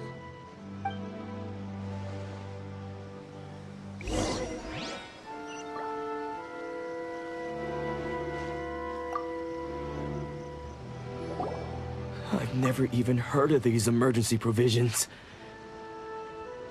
I don't know whether it's rumors or whether they're trying to blackmail me. But either way, it's ridiculous. If I was hoarding supplies, would I still be the poor man I am today?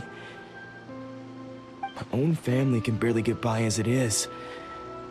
Now, if you'll excuse me, I've got other matters to attend to. And that's the first bit of truth I've heard all day. The Shogun's army told me that I was unworthy of my vision. And they said I was slacking off in my work. Apparently, I'd even disappointed the Raiden Shogun. And that's why they confiscated my vision. Well, that's strange. You were helping enforce the Vision Hunt Decree. Why would you be unworthy of your vision? To be perfectly honest, I don't seem to remember the details. All I know is that I would perform certain things every month. But I don't recall what they were. And it's not just that. I have this unsettling feeling, like someone owes me something. Does it have to do with the missing emergency provisions?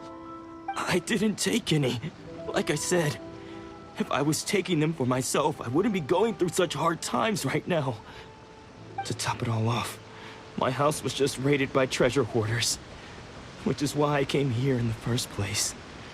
I was chasing after them when I got held up by these two. If you don't believe me, go find the treasure hoarders yourself. If there were any emergency provisions to be had, they would have found them. Huh. He seems to be telling the truth.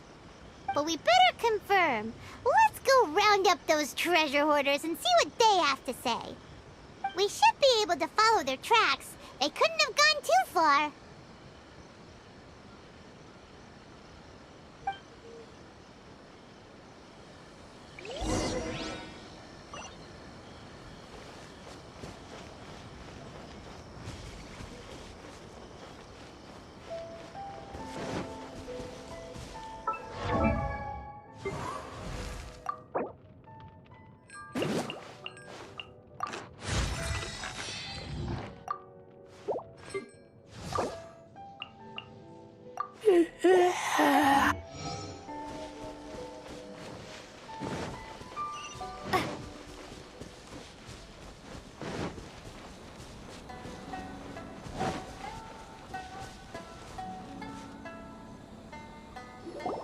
We really outdid ourselves this time.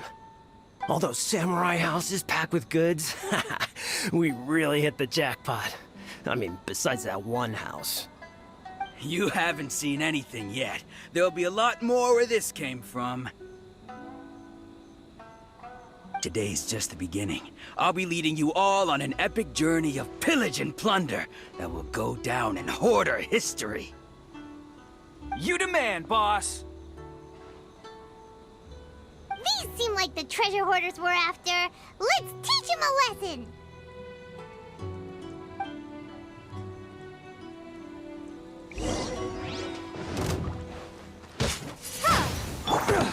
Take flight!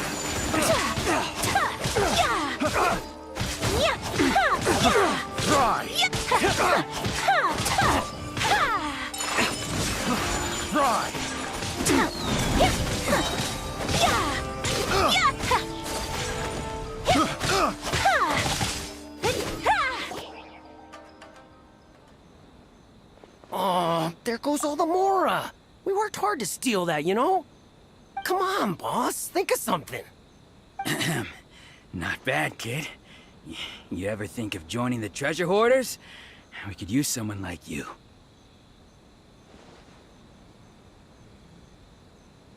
Kurosawa. Oh, I remember. So he's the one who sent you after us, huh? Just our luck. I knew he shouldn't have hit that place. So what did you see inside? Was it stuffed with food supplies? Food supplies? You kidding? That place was a complete mess. All we found was a strange-looking box, hopefully with valuables inside. I didn't want anyone else to see it, so I was planning on opening it myself once we got back. But now that you've caught us, how about we make a deal? That little box for our freedom. What do you say? You've got a deal. Now show us what's in the box. Huh?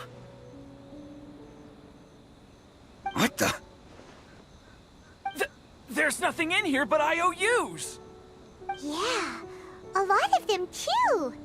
And they all seem to be made out to the owner of a general goods store, a Miss Aoi. We're talking tons of Mora here. We better talk to this Miss Aoi and get to the bottom of this. As for you guys, you're free to go. Just pray that our paths don't cross again. Yes, of course. So, we redeemed ourselves for some IOUs. Does that mean we broke even? Shut it. Let's just get out of here.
Welcome to Tsukumomono Groceries. We've got everything you need.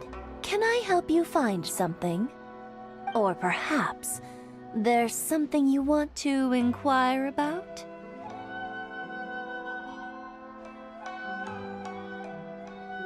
Ah, so you're friends of Kurosawa, I take it? Perhaps you're here to pay off his debts. Whoa! Let's not get ahead of ourselves. We're just here to learn where they all came from. How did Kurosawa end up owing you so much money? Did he buy anything super expensive here? Let me think. Kurosawa would come regularly to purchase large quantities of foodstuffs. He'd always put the payment on his own account. However, the price of provisions began to skyrocket recently, and his salary was no longer enough to cover the cost. So, he started writing out IOUs to cover whatever he couldn't afford of the usual amount. So that's how he was getting those emergency provisions. But why did he have to purchase a usual amount? If the prices increased, couldn't he just buy less? Well, if you think about it, the citizens receiving the emergency provisions must have been carefully calculating how much they needed to sustain them each time. Kurosawa thought that it would be quite the disappointment for them if they found they didn't have enough, especially after such long and careful planning.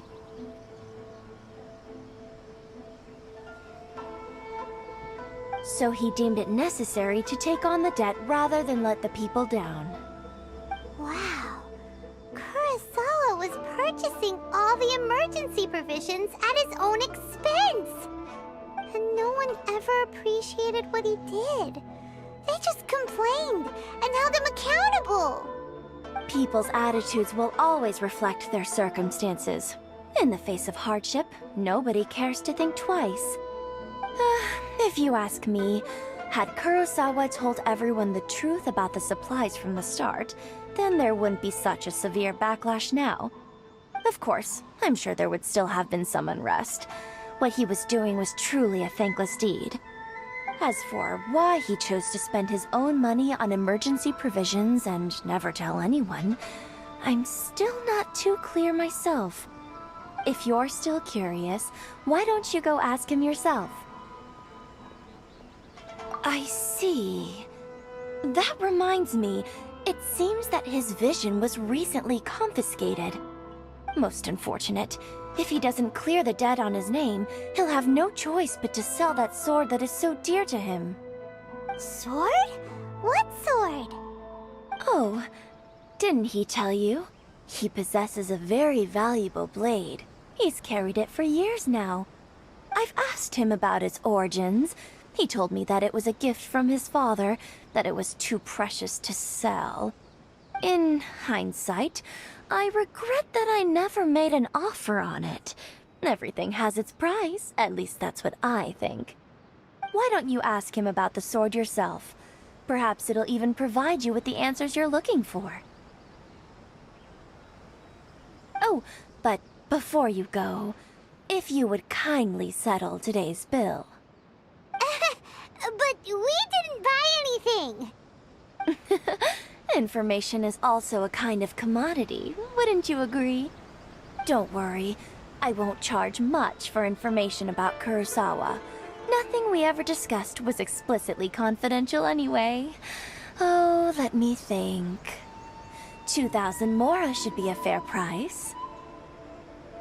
At least we now know where the emergency provisions were coming from. Plus, we found out that Kurosawa has a priceless sword in his possession. Let's go talk to Kurosawa again and see if he can remember anything.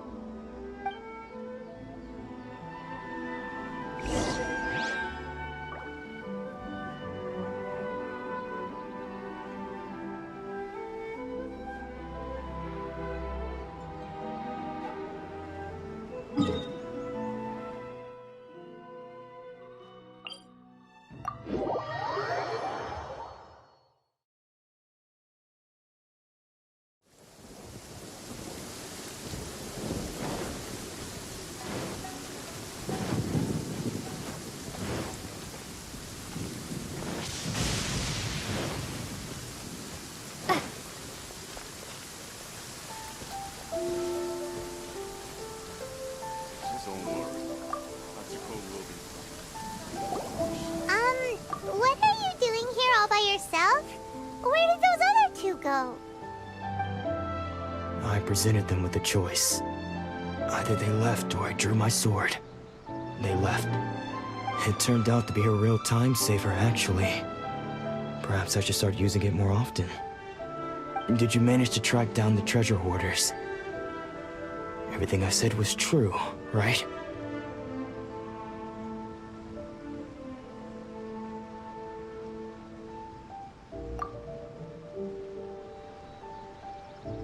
That just about sums it up. It turns out that you really were distributing emergency provisions, but they were all purchased at your own expense. Strange. Is that really the kind of person I was? I don't really have any such recollection. Even after all you've told me, I still don't remember anything. Why was I purchasing emergency provisions for everyone?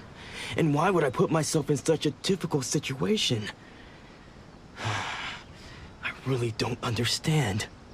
But I cannot deny that when I brandished my sword to scare those two away, I could sense that my body was somehow reluctant to do so.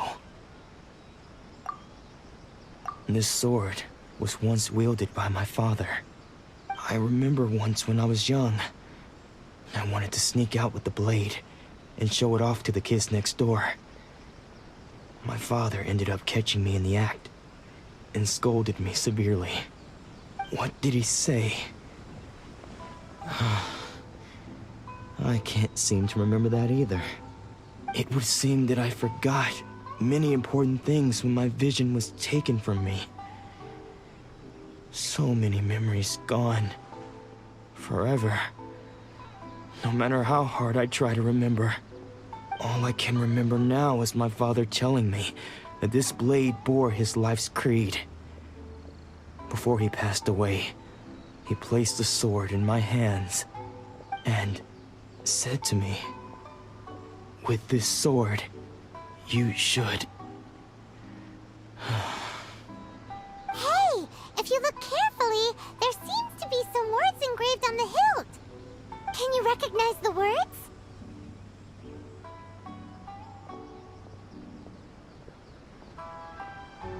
Virtue and justice? Somehow those two words seem to explain everything now.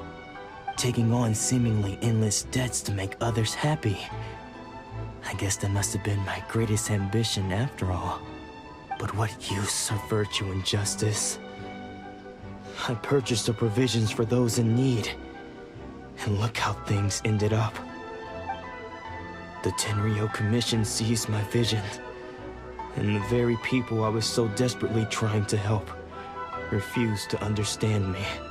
And the irony of all of it is, I somehow still felt sorry when threatening them with my blade. I'm incapable of being a good person, yet I'm equally unable to be bad. I don't know what to do with myself. Yet another troubled soul. When we get the chance, let's speak to Thoma about Kurosawa's debt. The Yashiro Commission would surely help cover his expenses. In any case, we must never let him sell off that sword. Yeah, seems like losing all ambition is a terrible experience. Fortunately for us, you don't have a vision. Let's go find the next poor soul.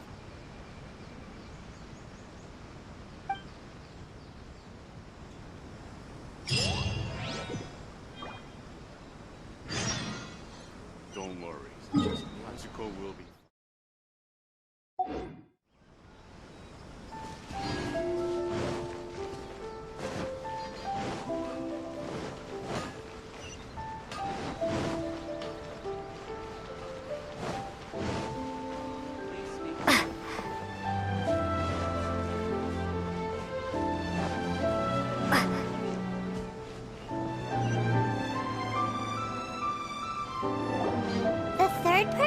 Their vision taken is supposed to be a famous sword master around these parts.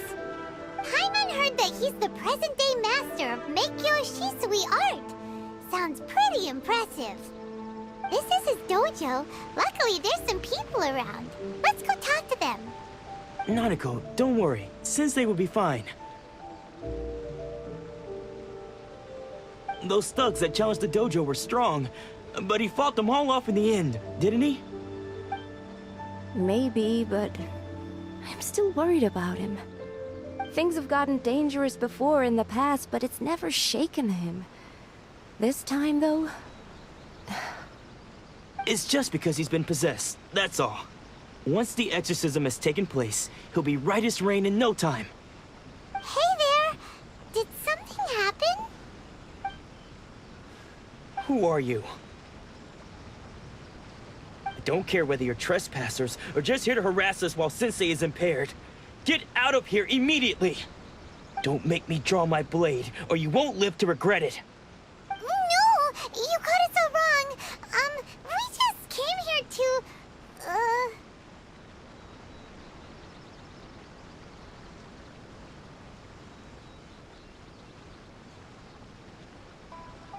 Disciples? Yep. We've heard all about the mighty master of miHoYo Shisui art. It's the whole reason we came all this way, to seek him out and ask him to train us. But then we got here and overheard you talking about how he got possessed or something? From the way you're dressed, it doesn't look like you're from around here. Please, accept my apologies. We've had so many people trying to cause us trouble recently that we're on high alert. You haven't arrived at the best of times, I'm afraid. Sensei got possessed recently, and he's still recovering. He's not able to take on any new disciples for the time being.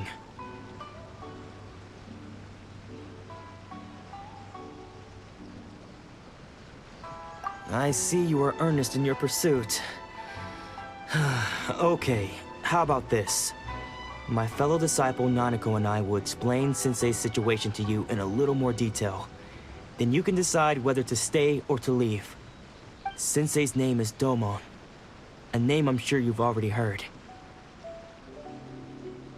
Though self-taught, he mastered the art of the sword to a high level. He then proceeded to defeat many other prominent sword masters, never losing a single fight. He once said that his goal was to become the best sword master in the world. And so, even while training us, he continued to hone his own art. His fervor truly inspired us, and we trained hard, determined to keep up with him. But then... Not long ago, Sensei had his vision taken away. He hasn't been the same since. He says the strangest things over and over, and he refuses to let us train. Junya and I have discussed it, and we both think that he's been possessed by an evil spirit. So, we've asked the Shrine Maidens from the Grand Narukami Shrine to perform an exorcism. But if I'm honest, I still have my doubts over whether he'll completely recover. The Grand Narukami Shrine? What's that? You haven't heard of it? It's the largest shrine on Narukami Island. The head shrine maiden is reputed to have very close ties with the almighty Shogun herself. Not that we'd have any means of involving the head shrine maiden, of course. But even one of the ordinary shrine maidens from the Grand Narukami Shrine would have clear power and authority to perform an exorcism. So don't worry, Nanako. Sensei is going to be just fine. The exorcism will take place this evening. You're both more than welcome to come and watch if you're interested. So, losing your vision can cause possession? Guess we should come back this evening and see for ourselves.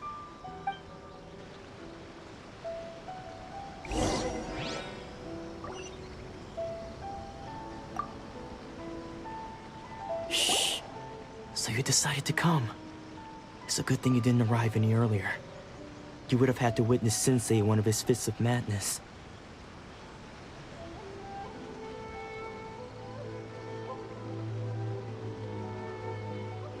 Just now, when Nanako was attending to him, she heard him whispering a few names to himself.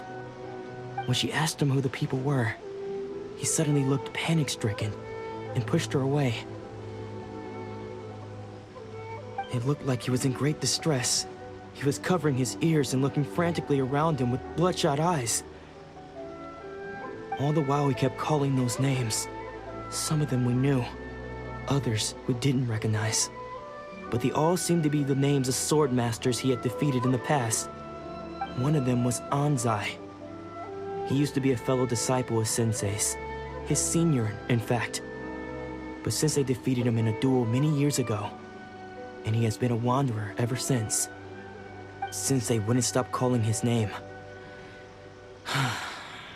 Thankfully, the Shrine Maidens managed to subdue him, so the exorcism can finally continue. The ritual has now begun. All we can do is patiently await the result. Here's hoping Sensei will be back to his normal self very soon. Please, excuse me for a moment while I fetch some water. If he wakes up, he is sure to be thirsty.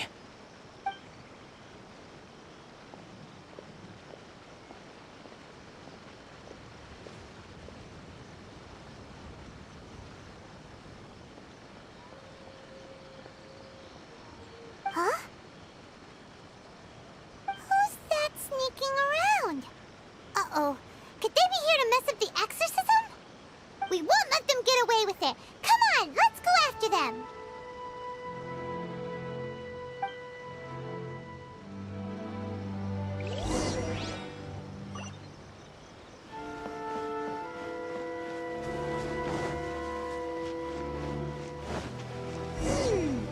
Seems they aren't here.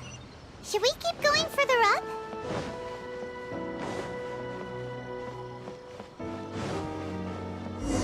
Is this definitely the right place? Let's look a little further up. Aha! Suspicious person sighted! That's gotta be him!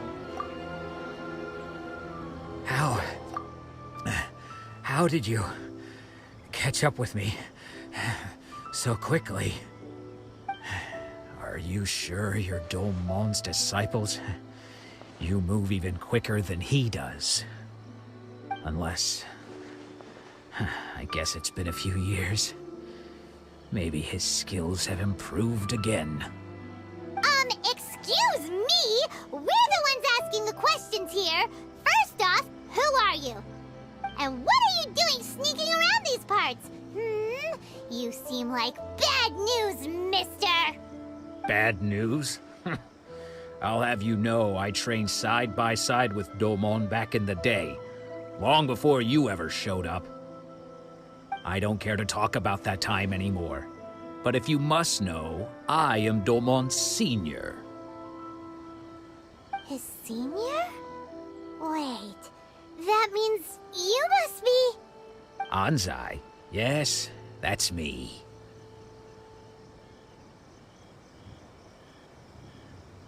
Because I don't wish to see Domon or anyone else associated with him ever again.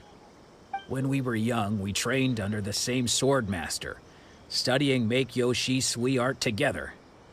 I had begun training 5 years before him, and everyone looked up to me as a steady and dependable older disciple. Practitioners of miHoYo Shui art seek to achieve stillness of mind, freedom from all agitation. So the majority of disciples are indifferent to rank and reward. I was no exception. But Domon was different. The first thing he did when he joined was go straight to our sensei and ask him, with a beaming smile on his face, how to become the best in the world. Sensei scolded him and told him that the art of the sword should not be used for such vain ends. Sensei said that coveting the title of the best swordmaster, barely days into his training, showed that he had a fickle mind, and that this would impede him from ever mastering the blade. I thought so too at the time, but Domon began making swift progress in his training, and even started catching up with me. Only then did I realize that it was Domon who had long since freed his mind from all agitation. He was consumed by his singular desire to become the best in the world. He sought nothing less than perfection in the art of the sword, and nothing could deter him from this goal, no matter what stood in his way. Sure sounds like he meant business. So how come you don't want to ever see him again? Because until he arrived, I was convinced that I would succeed our sensei as the master of miHoYo Shui art. Of all the disciples, I was the most gifted. I had trained the longest. Everyone had high expectations for me. Domon's arrival changed everything. When we sparred, I lost not just the match, but my pride and my status too. I fled the dojo that day and never looked back. Later, I heard that he sparred with Sensei too. Sensei was advanced in years by then, and unfortunately that match used up every last ounce of energy in his body. After that, I wanted nothing further to do with him. Deep down, though, I still respected his mastery of the blade and his commitment to the art of the sword. So, when I heard rumors that he had lost his mind, my first reaction was to dismiss them as false. How could he, of all people, have lost his mind? His mind was the sharpest of them all. He had practiced miHoYo Shui art to perfection. I decided to quietly come and see if it were true. Then, to my complete astonishment, I heard him call my name. I thought mine was a name he had long since forgotten. So you see, I came here not to cause him any harm. I just wanted to see for myself. Okay, you've heard my story. You should get back now. The exorcism is probably finishing. Seems like we got it wrong this time. He wasn't here to mess up the exorcism at all. Still, Paimon's not sure we should bring him back with us. Let's go see how the exorcism's coming along.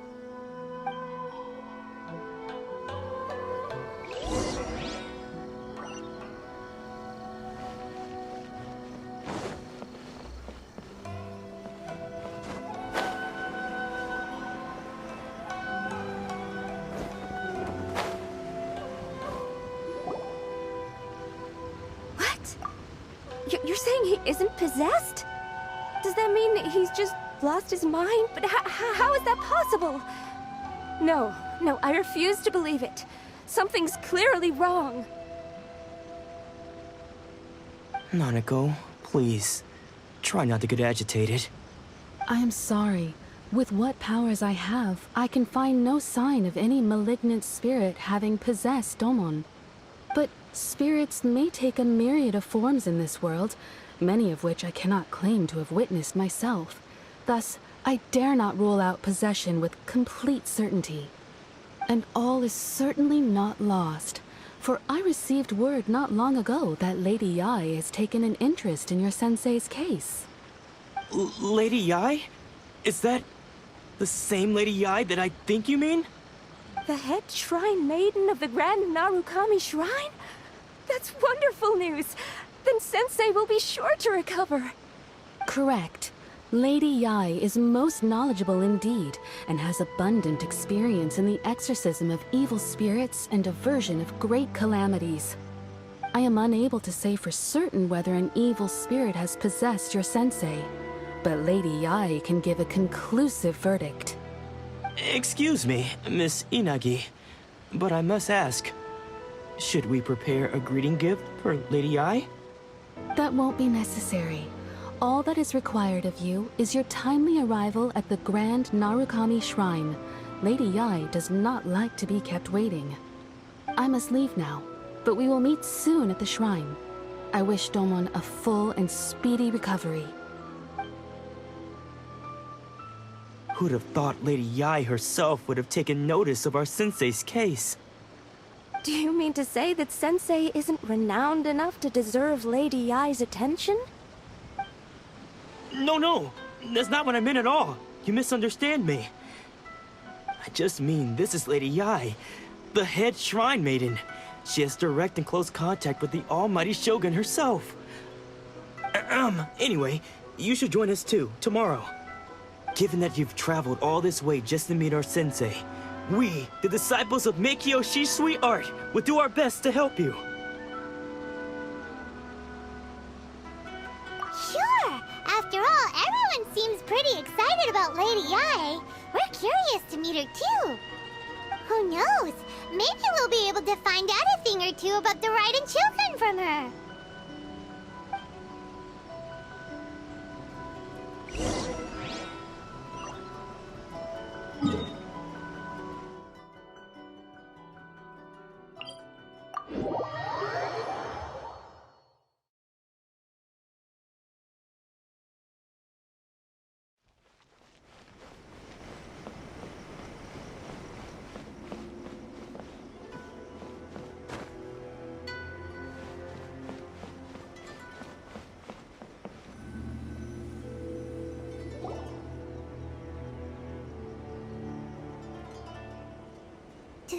Do you think that's Lady Yai? Oh, no wonder Junyo is so excited. She has a really striking presence. Also, is it just Paimon? Or did she look right at us just now? It was probably nothing. It's not like she's ever seen us before. Keep away. Keep away from me. I gave up the art of the sword. Please, let me go, I beg you. As you can see, Lady Yai, Domon has persisted in this state for some time now. He appears to see those who have lost to him in duels past, gathered all around him to persecute him. Lady Yai, it must be a possession, right? This is nothing like him at all. In the past, no matter what came his way, he would always face it with a confident smile. I'm sorry. It is clear to me that your sensei is not possessed by any evil spirit. But then does that mean he... Yes. This is a change in the person himself. Unable to cope with the tremendous pressure he was under, he suffered a spiritual collapse. With his wits impaired, he finally descended into madness. As one who is thrown into the sea, though he fights back desperately against his predicament, it does nothing to prevent his descent into the depths. As for what has triggered this change, I believe it must be the loss of his vision. For to be stripped of one's vision is to be stripped of one's ambition. Stripped of his ambition? But Lady Yai, even without his ambition, why should he suffer such a dramatic change? How does that explain his descent into madness? Your school practices miHoYo Shisui art, does it not? Stillness of mind, freedom from all agitation. What a fine notion that would be if any in this world could ever hope to achieve it. There was once one who claimed to be indifferent to rank and reward, and who fled enraged when defeated by his junior. And then there was an aged swordmaster who was aggrieved enough that he crossed blades with a disciple he himself had taught. Then, what of the one who crossed blades with his own sensei and beloved fellow disciple, and defeated them both? Can one truly remain unagitated, of still mind in moments such as these? Lady, I'm not sure I understand. The path of the Swordmaster is filled with twists and turns. It is no small undertaking to pursue the position of greatest Swordmaster in the world.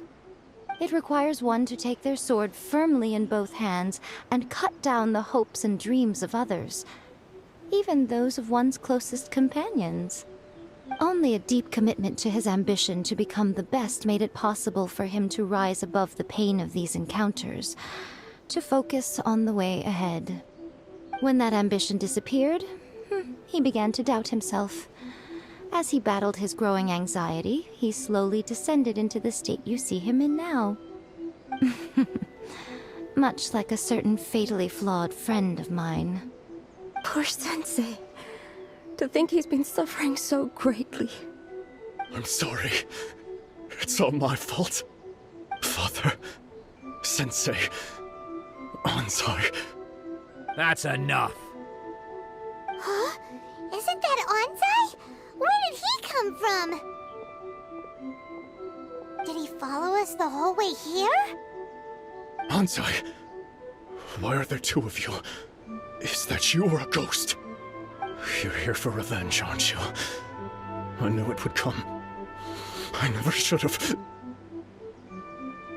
You're right to assume that my feelings towards you are far from kindly. But I didn't come here to settle a score. It's been so long now that I made peace with it years ago. You did nothing wrong that day. I couldn't face the humiliation. That's why I ran. I don't think most of the people you beat along the way would hold it against you. On the contrary, when you cut our ambitions short, we entrusted them to you, in the hopes that they might carry you further. Now I know that we can't place our hopes in you any longer, since you've been stripped of your ambitions too. But that is no reason to strip them of theirs. Follow the way of the sword all the way to the highest peak. You taught them that, didn't you? But what if one day, the same thing happens to them? I put everything I had into trying to become the best. But what if it was all a huge mistake right from the start? If there's a chance they'll end up like me one day, I'd rather they stay where they are now than go any further down this path. Have you asked them what they think? Sensei, after you rescued me from the hands of the pirates, I told myself I would follow in your footsteps for the rest of my days. I can't know whether I will suffer in my future as you do now. All I know is that here and now, in the present, I wish to continue. I want to keep going until the day that I can stand before everyone with my head held high and announce that I, like my sensei Domon before me, am a master of miHoYo Shisui art. Nanako's far from the only one. Actually, all of us think that way. Goodness. Well, You see? You can place the ambition you once had in their hands. Being stripped of your ambition is something that's never happened to me, so I can't claim to understand it. But I do know what it feels like to have your ambitions crushed. That's what happened on the day that you so effortlessly defeated me. So, just as I once placed my ambitions onto you, It is time for you to release yours into their custody. You are not in the same position that I was. When I left, I had nothing to my name. But you have a great number of worthy disciples. I understand. I'm sorry to have made you worry for me, and for the state of miHoYo Shisui art. I no longer have the resolve to become the best in the world. The emptiness and suffering inside of me will not abate, so I cannot hope to still my mind and be free of agitation. But as your sensei, I shall commit to imparting unto you everything I have learned in my life so far. This is my promise. And I humbly ask Anzai, my senior, to hold me to my word.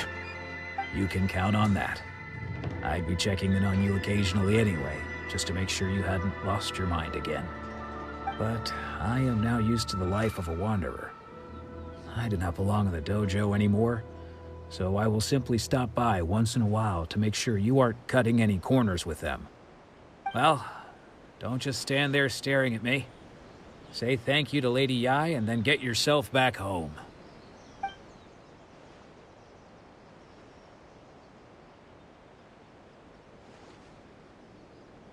So even though his ambition was taken away, his disciples can take it over on his behalf. Guess that sort of solves this one, huh? Traveler, a moment, please. Lady Yai has some words for you. So, my intuition was correct. The wind that blows from afar carries fresh life to these shores. For us to meet now is premature. Nevertheless, you set foot on these islands at precisely the right moment.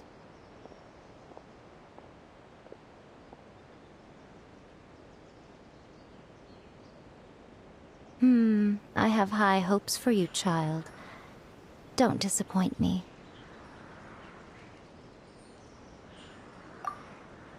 Ooh, Lady Yai seems to have taken a real interest in you. She seems super mysterious. Paimon's so curious what she really meant by all that. We can come back to it another time. For now, we should go report back to Miss Kamisato.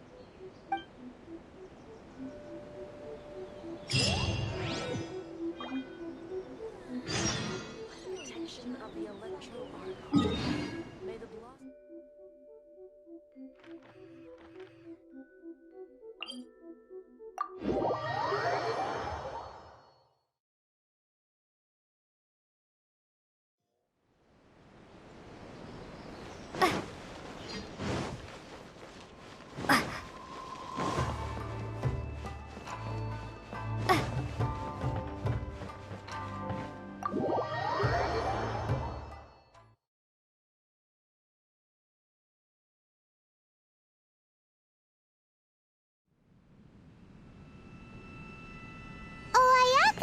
Guess who fulfilled all your wishes?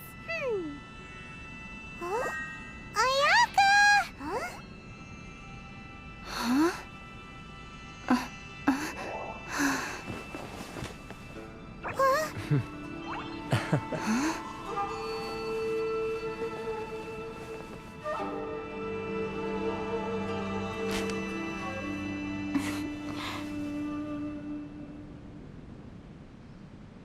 Traveler, Paimon. It is a pleasure to finally meet you both face to face. I have heard all about how you helped our three friends. My sincerest thanks to you.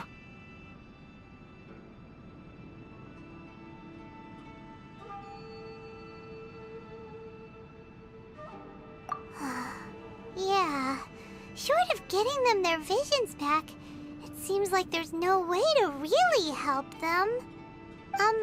Ayaka, how come this time you get to come out and meet us in person? Because now that you have done the three things I asked of you, I consider you to be my friends. As you will observe, I dispense with the screen for Thoma also.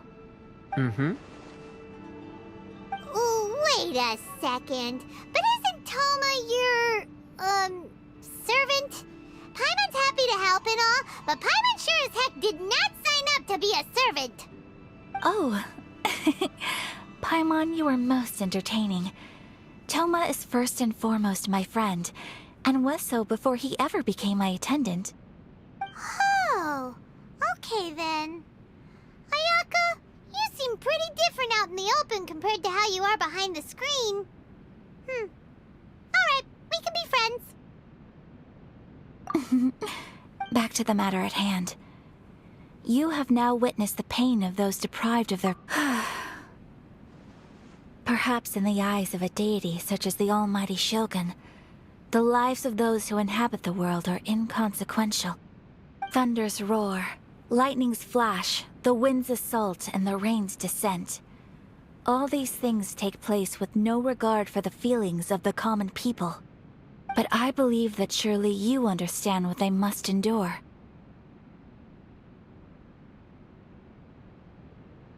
It seems that perhaps now you can appreciate my feelings on all of this.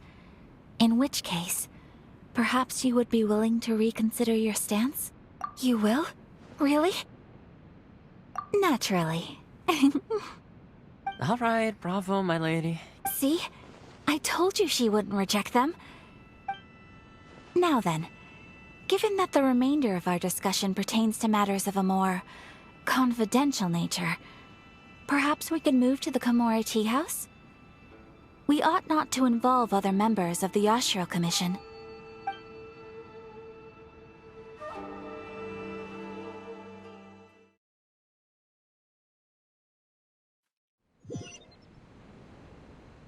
Well, here we are again. Please continue without me. I'll keep watch. So, what's the deal with this place anyway? What makes it your favorite meeting spot? This is land that was gifted to the Yashiro Commission by the Shogun. The Kamisato clan has the exclusive right to plan, build, and repair any property on this land, and even to allow or deny access. Such privileges exist due to the Yashiro Commission's role in managing ceremonial affairs. Oftentimes, it is not appropriate to discuss details in front of bystanders. Oh, Paimon gets it! Gotta keep a bit of mystery, right?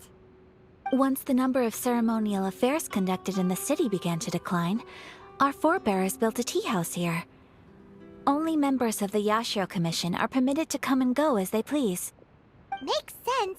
Perfect place for a secret base. In any case, we can talk freely here. I presume you have a few questions that you wish to ask me?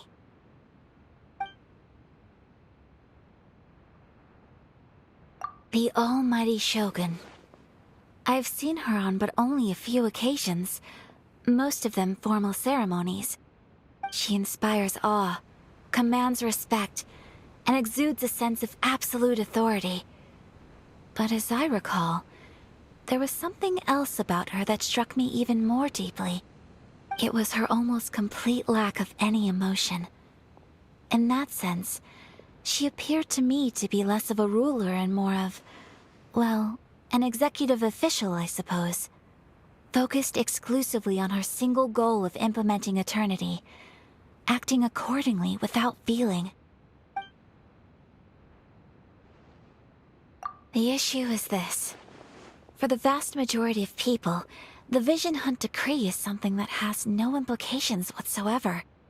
After all, it is but a tiny minority of people who receive visions. Moreover, it is not unknown for visions to spark jealousy in others. Because of this, the attitude of most people towards the Vision Hunt Decree is one of indifference. How can they be like that? Paimon's getting mad. Nevertheless, in addition to us, there is also the resistance on Watatsumi Island. Resistance? You mean like an army fighting against the decree? Yes. Many who have lost or fear losing their visions have rallied together under Sangonomiya on Watatsumi Island to form a resistance group. To say a little more about Sangonomiya, historically, there has always been some conflict between them and the shogunate of Narukami Island due to their different belief systems. But I do wonder whether there may be some other agenda behind their resistance movement, beyond merely fighting the Vision Hunt decree. Of course. We have tried on numerous occasions. Unfortunately, each time a proposal to repeal the decree arrives at Tenshukaku, it is promptly vetoed by both the Tenryou Commission and the Kanjo Commission, and subsequently scrapped. They invariably adopt a stance of unconditional support for the Shogun's decisions. They have no interest in discussing anything. It almost makes one wonder whether they had a hand in the Shogun's sudden decision to issue the Vision Hunt decree. Ooh, Paimon has a question though. Oh? What would you like to know, Paimon? Have you got a plan yet to fight the Vision Hunt decree? To be honest, we do not. What? Please, do not forget that challenging the Vision Hunt decree is tantamount to challenging a deity. Coming to terms with that is already a difficult step to take. So what are we gonna do? Well, for the moment, all we can do is try and reduce the harm that is being caused by this decree. For example, by providing vision bearers with safe refuge, or manufacturing counterfeit visions for them as a contingency measure. You're telling Paimon that there are people out there who can make fake visions? Don't underestimate the talents of the craftspeople in Hanamizaka. To the naked eye, their counterfeits are indistinguishable from the genuine article.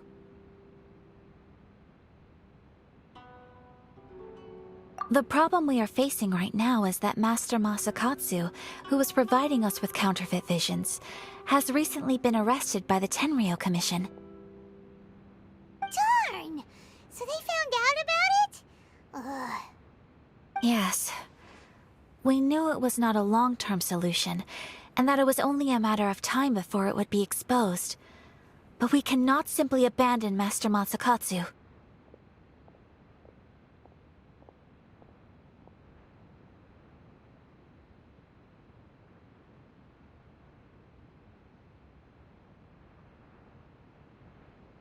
Exactly. I feel the same way. But given mine and Thoma's identities as part of the Yashiro Commission, breaking him out of prison would risk dragging down the reputation of the entire Kamisato clan should we be caught. That would only serve to cast suspicion on any future activity we might seek to attempt.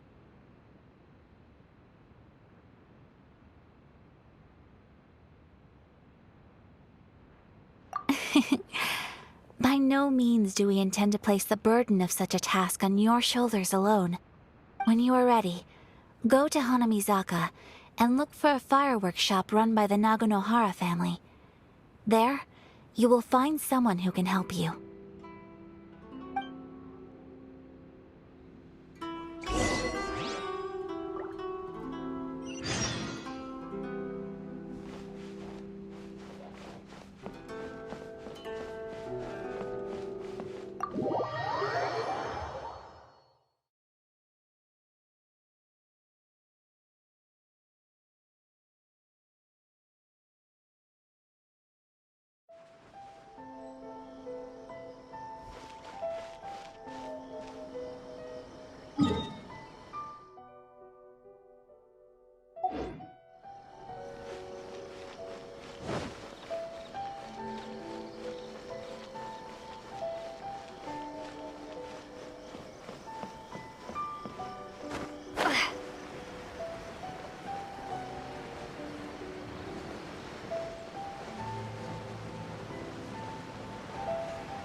Just hand it over. You don't want any trouble with me. If you think your elemental powers are enough to resist the Vision Hunt decree, then you'd better think again. Believe me, you're not the first of your kind we've encountered, and we've seen the same unpleasant outcome time after time. You'd best save yourself the trouble. Can't you make an exception? I just got this vision. I won't even use it, I promise. So this is the Vision Hunt decree in action, huh? We can't just sit around and watch things unfold, can we?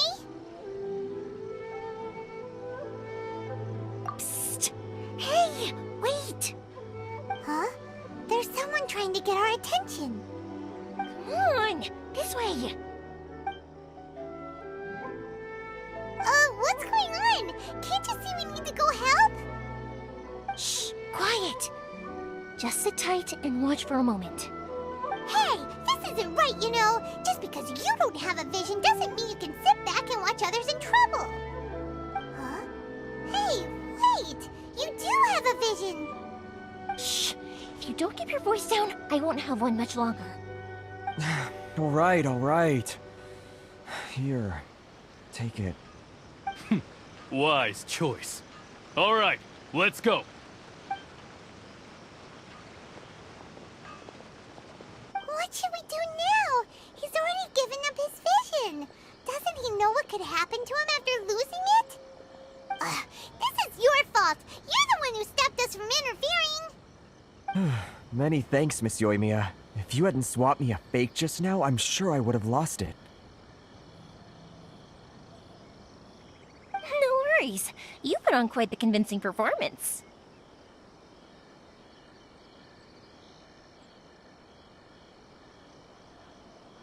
Oh, so that's what's going on here. And to think Paimon was about to unleash Paimonial wrath on Miss Yoimiya. Sorry about that. Think nothing of it. I could tell from your reaction we were on the same side. You just didn't know it, you know? Oh, right. Allow me to introduce myself. I'm Yoimiya, the current owner of Naganohara Fireworks. It ain't much, but it's honest work. Great to meet ya. Practically everyone on Hanamizaka knows Yoimiya. She's the queen of the summer festival. Without her and her fireworks, summer on Narukami Island just wouldn't be the same. Whoa, that's quite the introduction. Paimon loves fireworks. It's nice to meet you. Stop it, Hanjiro. You'll embarrass me. As for thanking me, you'd be better off thanking Master Masakatsu. He's the one that gave me the fake visions in the first place. His handiwork allowed me to keep my own vision. Whew, I can't even imagine trying to run the business without it. Ugh. Yes, Master Masakatsu is a good man.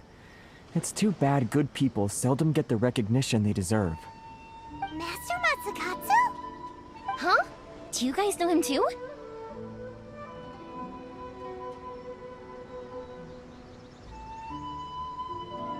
You don't say!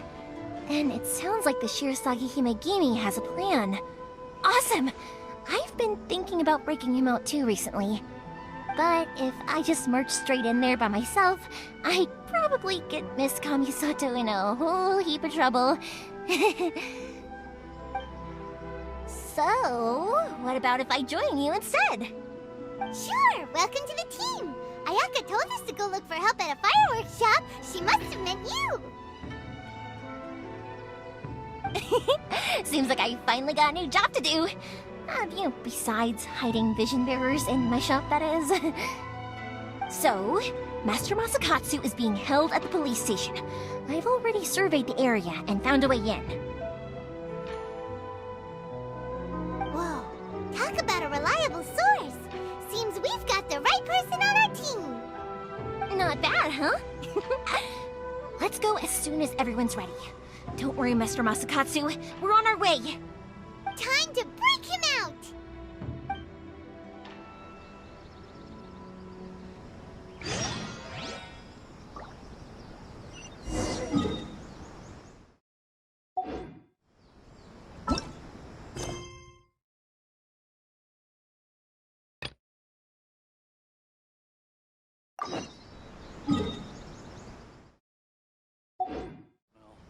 Perhaps.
happened. Come on, this way. As long as we stay quiet, we've got a good chance. I certainly wouldn't want to end up locked away in here. Let's find Master Masakatsu and get out of here. We should split up. I've got a little present to prepare for Master Masakatsu. I'll be right back. You sure? Alright then. Just be careful not to get caught. Yes, you too.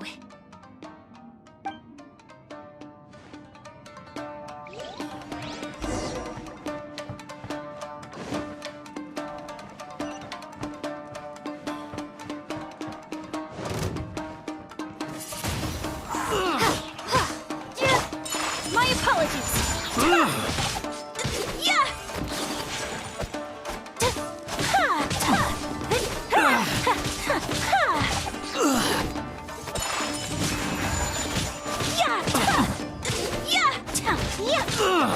I must withdraw.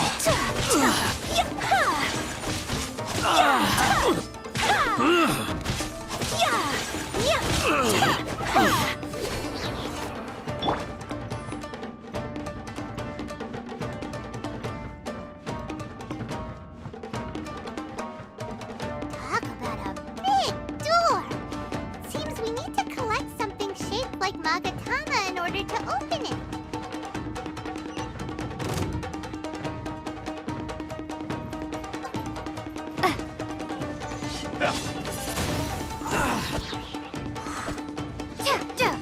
Be gone!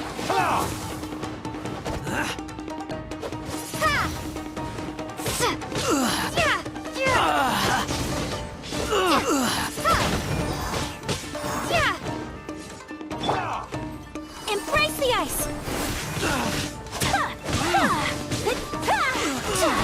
I must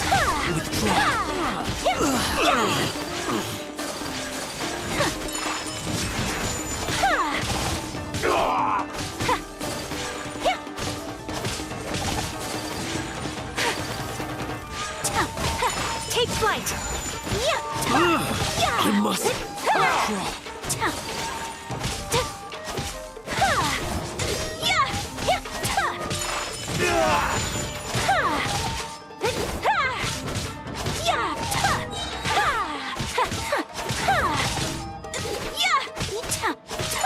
Whirling snow! I've been bested.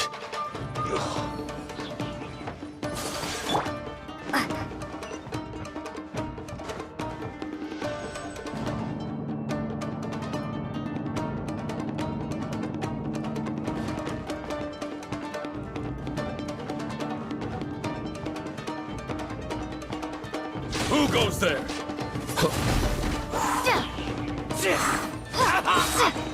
Prepare to be blown away! This wall looks a bit odd. Maybe there's some special trick to it.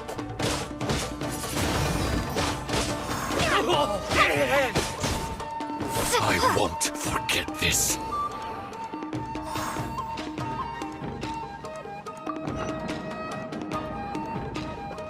These guys seem a lot tougher than usual. Paimon wonders if that armor over there has anything to do with the source of their strength.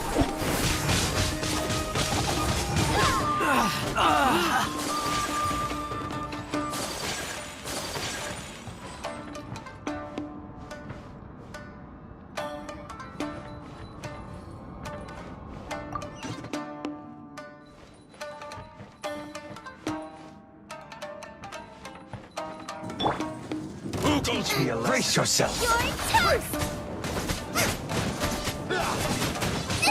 That really hurt! Don't hold back.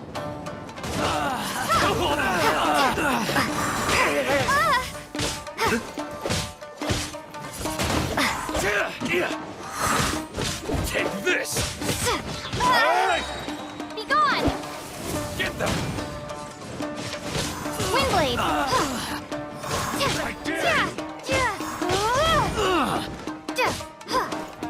I must withdraw. Soldiers, quick! I won't forget this. Yeah. Show me what what you've got!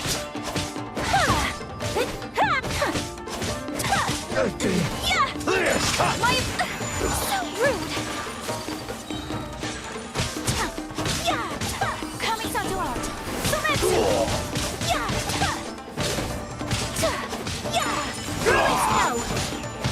I need to train harder.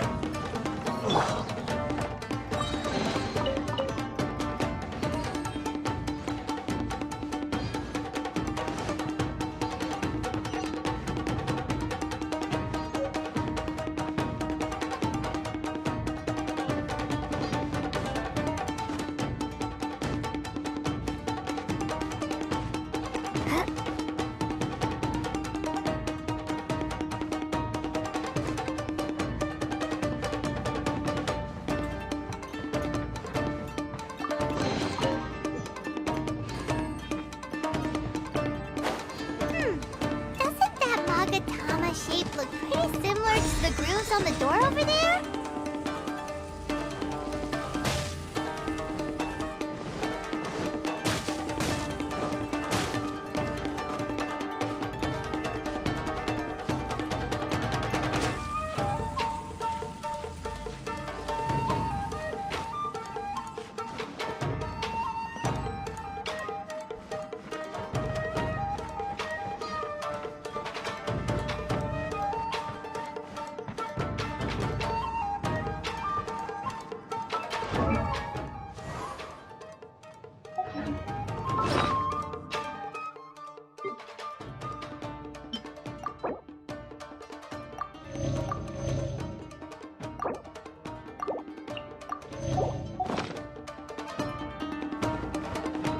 Brace yourself! Windblade! Show me what you've got! Don't hold back! Watch your step! Windblade! I must withdraw. I dare you! Windblade! Show me what you've got!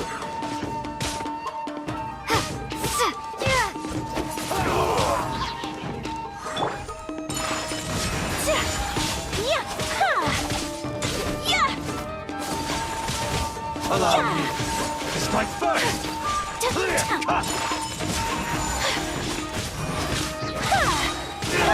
Don't hold back! Watch your step! Take flight! Bested.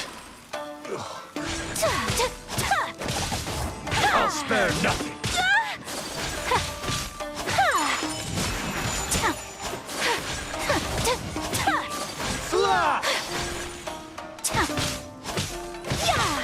I dare you! Whirling snow! I need to train harder.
My apologies!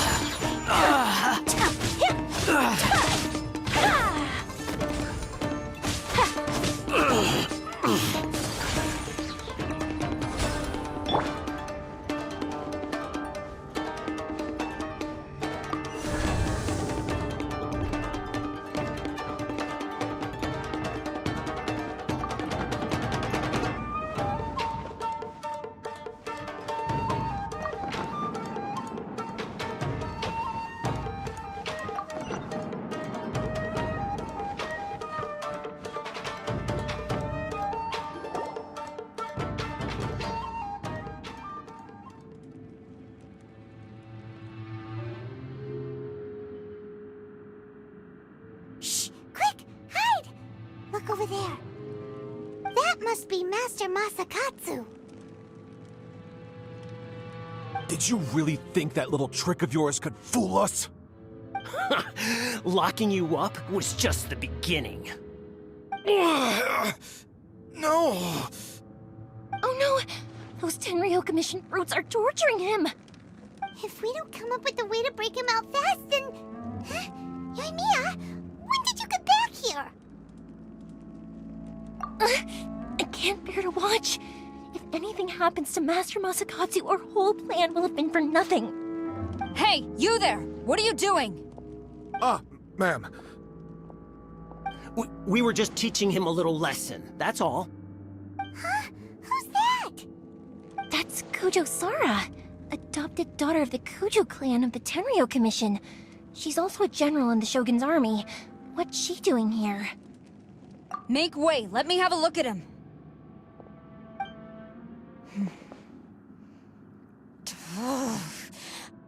I'm sure you're well aware that torture is strictly against military regulations. Yes, ma'am. If you are unashamed of such disgraceful action, then you are also unworthy of the Tenryou Commission itself. Do I make myself clear? Yes, ma'am. It won't happen again. Oh, Paimon sure wouldn't want to get on her bad side. Hey, this is our chance. Let's move while they aren't watching Master Masakatsu. Yoimiya, are you sure now's the right time? Who is that? Quick, go and investigate. Yes, ma'am. They're coming! Quick, hide! Sorry. I didn't mean to. Don't worry, I've got us covered. Time for my little present.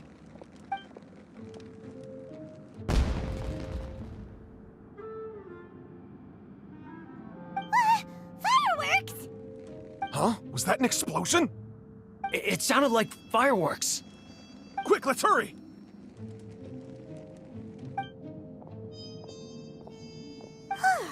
The fireworks were enough to distract them.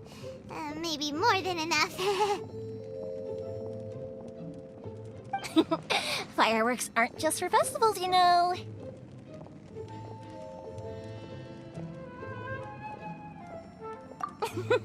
I was particularly proud of this batch.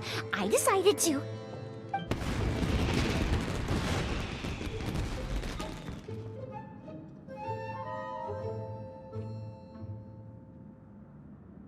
Whoa!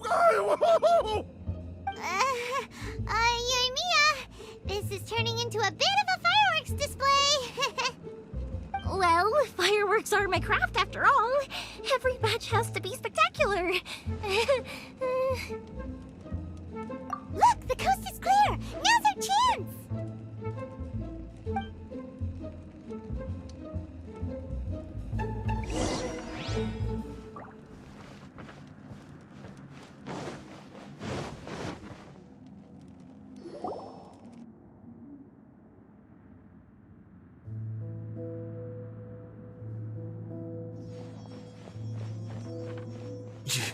Yoimiya, is that you? Master Masakatsu! Sorry we took so long. Oh, those awful guards. Come on! We've got no time to lose! They could be back any minute!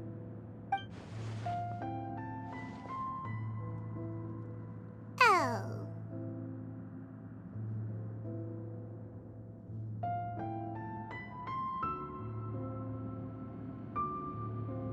Yes, leave, before I let my judgment get the better of me.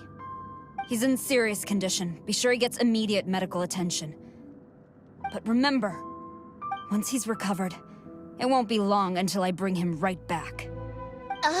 Well... you can bet we'll do all we can to keep that from happening. Leave this place.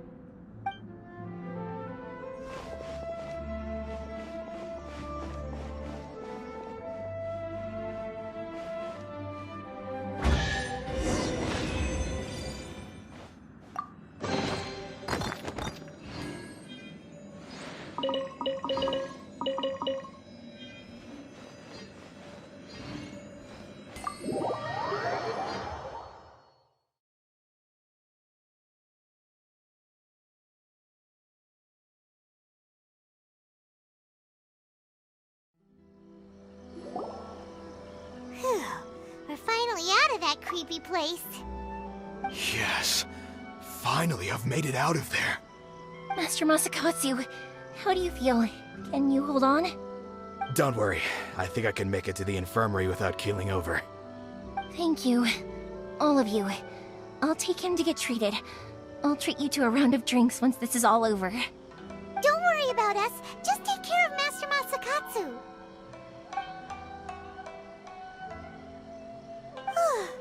Good thing we were able to rescue him. Right, Kujosara. Do you think she was making up for how the guards were treating him? It seems as though there are some okay people among the ranks of the Tenryou Commission. Though Paimon would never agree with their actions in the Vision Hunt Decree, of course. How about we go tell Ayaka and the others the good news?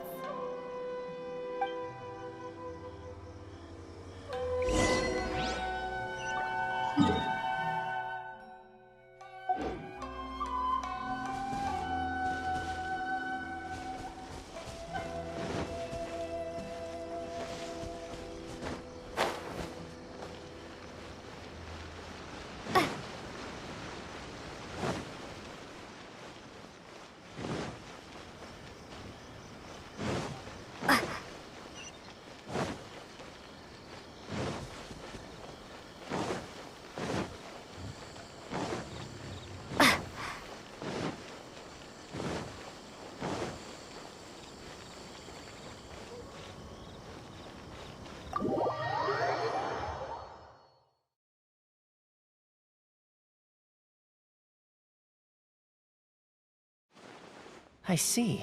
So Kujosara stayed her hand. It would appear she still has some honor to her. I wonder if we should try establishing contact with her. Perhaps we could coax out some information. Unlikely. Don't forget, Kujosara is also carrying out the Vision Hunt Decree. She obeys the orders of the Raiden Shogun without question. In her eyes, Master Masakatsu is of no threat to the decree. This is why she was so willing to allow his escape. If our true motives were ever divulged, she would act against us without a second thought. True. Though if you ask me, Master Masakatsu's release is an unexpected blessing. We are now one step closer to victory. And we couldn't have done it without Yoimiya and the Traveler. You're turning out to be even more reliable than we expected. Don't mention it. Indeed. Things may have turned out very differently this time without the help of the Traveler. But if we wish to mount any sizable resistance against the Vision Hunt Decree, there is still much to be done. It is time we make ready our next set of plans. There's no need to rush, my lady. Things seem to have taken a turn for the better, at least. Not only have we rescued Master Masakatsu, but our list of allies appears to be growing. Yes, which reminds me. The Tenryou Commission seems to be making preparations for a celebration. They call it a ceremony of sorts. And the number of samurai out enforcing the Vision Hunt Decree seems to be waning. The days ahead may be more peaceful than usual. A ceremony, you say? Why would such a task be left to the Tenryou Commission? I don't know, but I'm sure it has nothing to do with us. Anyway, with the Tenryou Commission busy with preparations, we should have a little more breathing room than usual. You do present a good point. Being in a constant state of alert will only tire us further. Perhaps a period of rest is in order. Thoma, what would you suggest? I'd say a celebratory feast is in order. Might I suggest an evening of hot pot together? Funny enough, I learned a new hot pot game recently. I'm sure you'll find it quite amusing. A hot pot game? What's that? Well, as long as it has to do with eating. Simply put, every person prepares an ingredient to add to the hot pot. Once the meal begins, we add all the ingredients together. Then we take it in turns to close our eyes, pick an ingredient out of the pot, taste it, and guess whose ingredient it was. Anyone who guesses correctly can go again, and whoever finishes the meal with the most points is declared the winner. Tradition even has it that the winner receives blessings from the god of Hot Pot. Don't you think it sounds like fun? I've been wanting to give it a try. In fact, I've already got my ingredients prepared. You really do want to play, huh? Well, sounds like we've got our work cut out for us. Time to gather some ingredients. But what should we choose?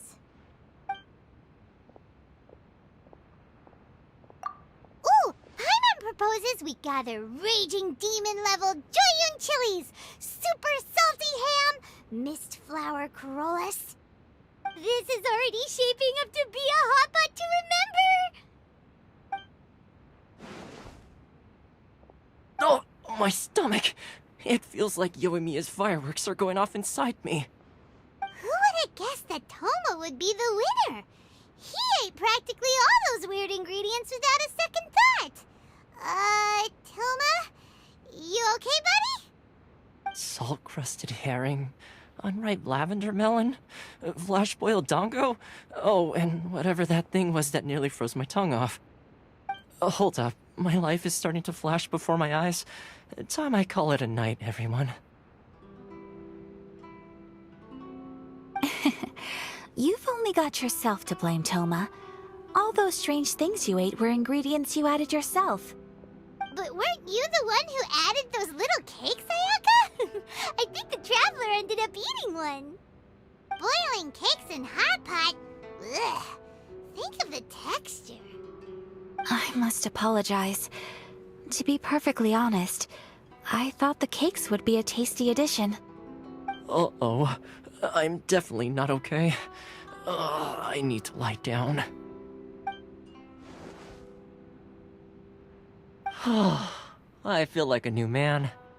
You know, Thoma, all you had to do was guess wrong on purpose and it would have been someone else's turn. Talk about being competitive. Guess I've been feeling unlucky recently and wanted the God of Hot Pot's blessing. Perhaps I did get a little carried away. Still, I couldn't be beaten at my own game first time around. I think my luck has already taken a turn for the better. I can sense it. So without further ado, I hereby declare that the winner of today's Hot Pot Challenge is... me. Oh, brother. Good effort, team. Another important job taken care of. Next on the agenda, some well-earned rest and relaxation. Yes. If the Tenryou Commission truly is as busy with preparations as Thoma claims, then some rest would be a welcome change of pace. And with the extra time, there are some other matters I wish to attend to. Let's all take some much-needed time off. After a few days' rest, we'll reconvene at the Komori Tea House and discuss our next operation. Downtime is hard to come by these days, so be sure to make the most of it. I'll tidy things up here and start thinking about our ingredients for our next round. There's gonna be a sequel? Sure, why not? We should play again now that everyone knows the rules. I'll see you all later.